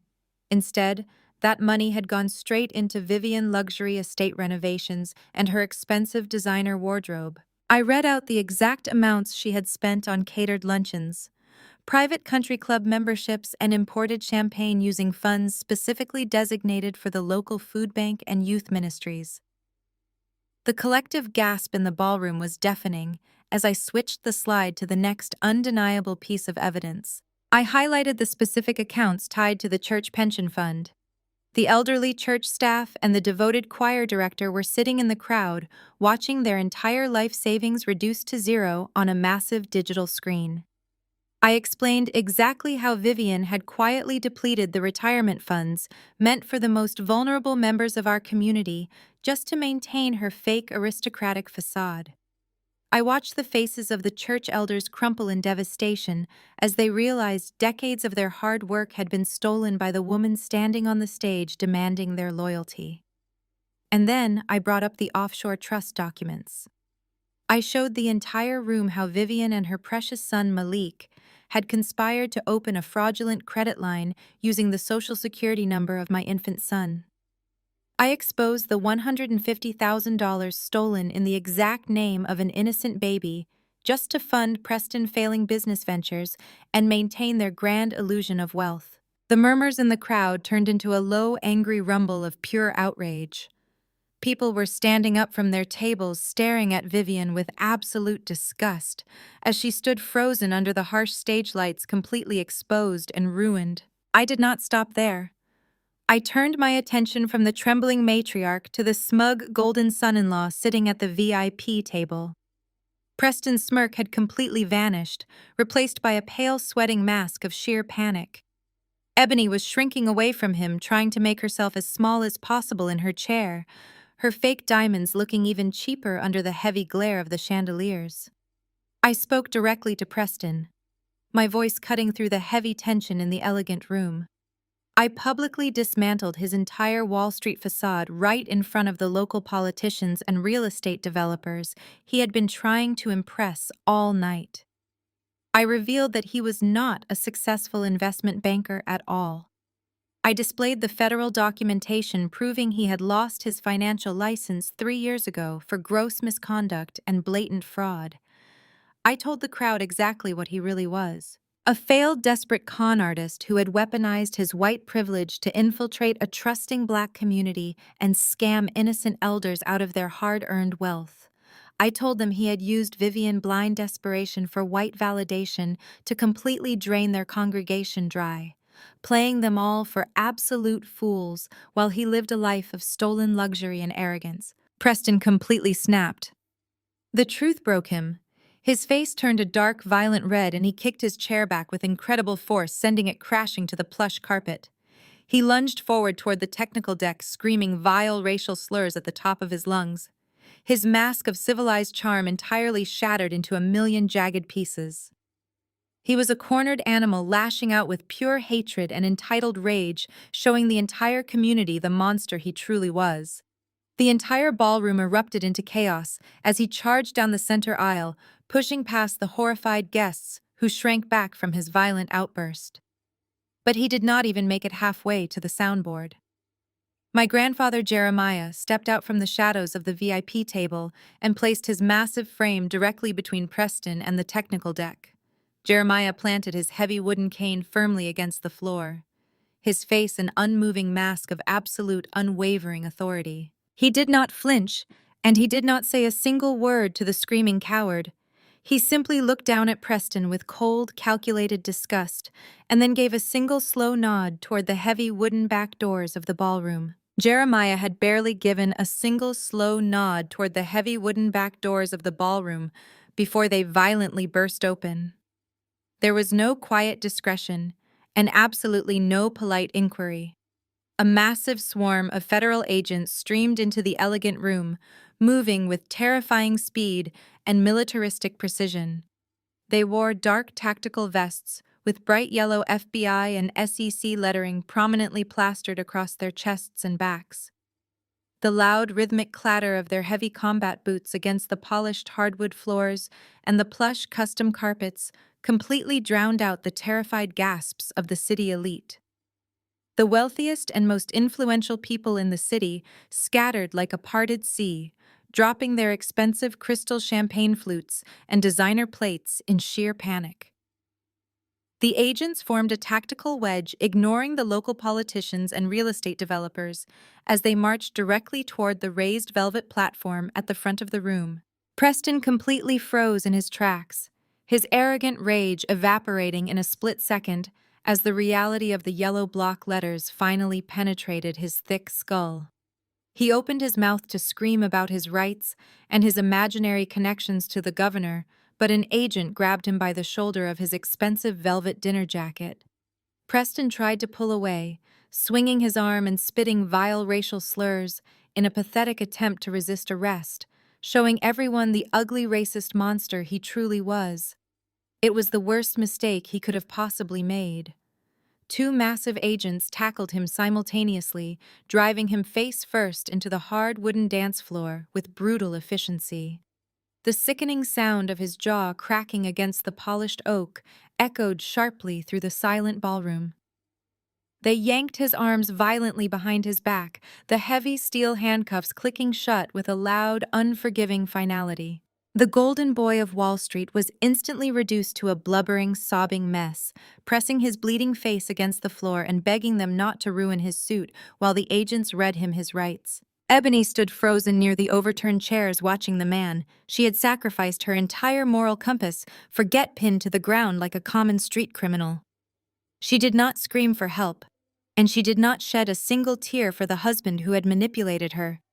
The dead, empty look in her eyes slowly ignited into a burning, hateful rage. She looked down at her trembling hands and began frantically ripping at the rings on her left finger. She struggled for a moment, tearing the skin of her knuckle until the heavy diamond wedding band came sliding off. It was the ultimate symbol of her fake prestige and her completely hollow marriage. She stepped over the scattered debris, looking down at Preston. Pathetic, tear-stained face pressed against the floorboards. She pulled her arm back and threw the ring directly at his head with all the force she had left. The cheap imitation metal bounced sharply off his forehead and rolled away under a nearby table. She leaned down and told him in a cold, dead voice that she hoped he rots in a federal cell for the rest of his miserable life. Then she turned around and walked out of the ballroom, not looking back even once. Meanwhile, Vivian was completely losing her mind. The poised, elegant charity chairwoman had entirely vanished, replaced by a cornered, desperate animal realizing there was absolutely no escape. As the federal agents moved to surround the VIP table, she collapsed heavily onto her knees right in the middle of the raised stage. Her expensive silver designer gown pooled around her on the floor, looking like a deflated parachute.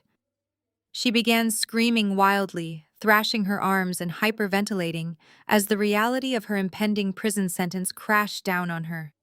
She crawled toward the edge of the velvet platform, reaching out with trembling manicured hands toward the shocked church elders sitting in the front row. She begged the pastor to intervene, sobbing loudly that she had built this church and that she was a devoted woman of God who deserved their loyalty. The pastor took one look at her desperate, grasping hands and the projected evidence of her crimes on the screens behind him. He physically stepped backward, pulling his suit jacket away from her, as if she were carrying a deadly plague. The entire congregation watched in absolute silence and disgust as their beloved matriarch groveled pathetically on the floor. In her manic desperation, her wild, panicked eyes scanned the back of the room and landed on the exit doors. Malik was standing there. He had apparently wandered all the way across town to the country club, drawn by the commotion, or perhaps looking for one final handout to survive the freezing night. He stood in the doorway, shivering in his filthy, ruined clothes, looking like a ghost haunting his own family funeral. Vivian screamed his name, her voice cracking with raw hysteria. She begged her loyal son to come forward to protect her, to take the blame for the ledgers, and save his mother from the federal agents just like he had always done. Malik stood completely still, watching the woman who had manipulated him, used his child identity, and destroyed his entire existence writhing on the floor. He did not say a single word and he did not shed a tear. He simply looked at her with hollow, exhausted eyes, turned his back on her. Agonizing screams, and walked out the glass doors, disappearing into the cold night to finally save himself. Two female agents grabbed Vivian by the arms and hauled her roughly to her feet. They pulled her wrists behind her back and clamped the cold steel handcuffs tightly over her expensive diamond bracelets. She fought them every step of the way, kicking and sobbing uncontrollably as they began to march her down the center aisle of the ballroom. They dragged her right past the technical deck where I was standing quietly next to Jeremiah. As she passed me, she suddenly dug her designer heels into the plush carpet, forcing the agents to stop for a fraction of a second. Her face was a catastrophic mess of running mascara and smeared lipstick. Her eyes were completely unhinged, burning with pure toxic hatred and delusion. She spit venom at me, her hoarse voice echoing in the quiet room. She cried out that she had given me everything, and that she had let me live in her beautiful house when I had nothing. She screamed that I owed her my life, and that I was an ungrateful wretch who was nothing without her charity. I did not flinch, and I did not raise my voice to match her hysteria. I simply reached into my structured leather clutch and pulled out a heavy brass keyring. It held the exact keys to her massive suburban mansion, the very same estate she had just tried to claim as her own. I held them up in the dim chandelier light, letting the metal dangle and clink softly together right in front of her tear-streaked face. I took one deliberate step closer and dropped the keys directly into a half-empty crystal champagne glass resting on the nearest table. The heavy brass hit the delicate crystal with a sharp, ringing chime that sliced perfectly through the heavy tension in the room. I leaned in close so only she could hear the absolute finality in my calm, measured voice. I told her that it is my house now, Vivian, and you are trespassing. 1 year later, the memory of that crystal glass ringing through the silent ballroom still brings a quiet smile to my face. The fallout from that night was swift and absolutely merciless. Justice did not just knock on their doors, it kicked them down and dragged them out into the harsh, unforgiving light of reality. Today, Preston is exactly where he belongs. The arrogant Wall Street golden boy, who thought his white privilege and smooth-talking charm made him untouchable, is currently sitting in a concrete cell, serving a mandatory 15-year sentence in a federal penitentiary. There are no bespoke velvet dinner jackets or expensive bourbons where he is. His days of scamming innocent black elders and hiding behind the cover of a church congregation are completely over. He spends his time staring at cinderblock walls stripped of all his arrogant illusions, realizing that no amount of smooth talking can charm a federal judge out of a wire fraud conviction. His entire life is now dictated by strict schedules and heavy metal doors slamming shut, echoing the permanent loss of his freedom. Vivian suffered a fate that in her eyes is arguably worse than death.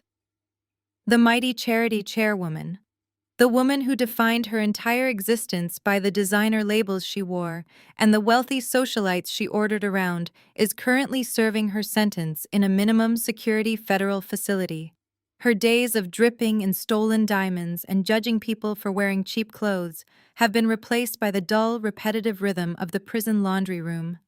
She spends 8 hours a day sorting washing and folding rough cotton inmate uniforms.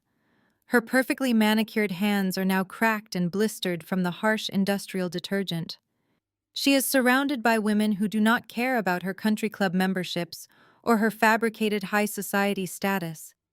She is just another number in the system completely stripped of the power and control she so desperately craved. All the money she stole, all the lives she ruined, just to end up folding institutional laundry for pennies a day.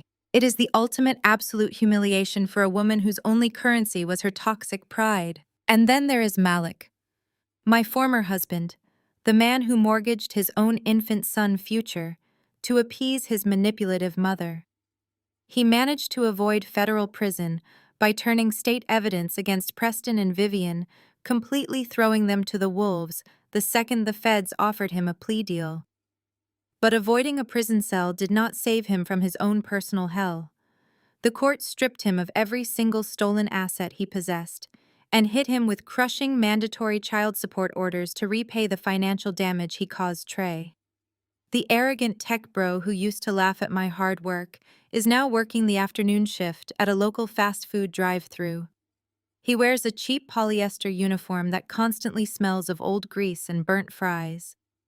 He spends his days handing paper bags and plastic cups out of a sliding window, forced to smile and say thank you to customers who sometimes recognize him from his former country club days.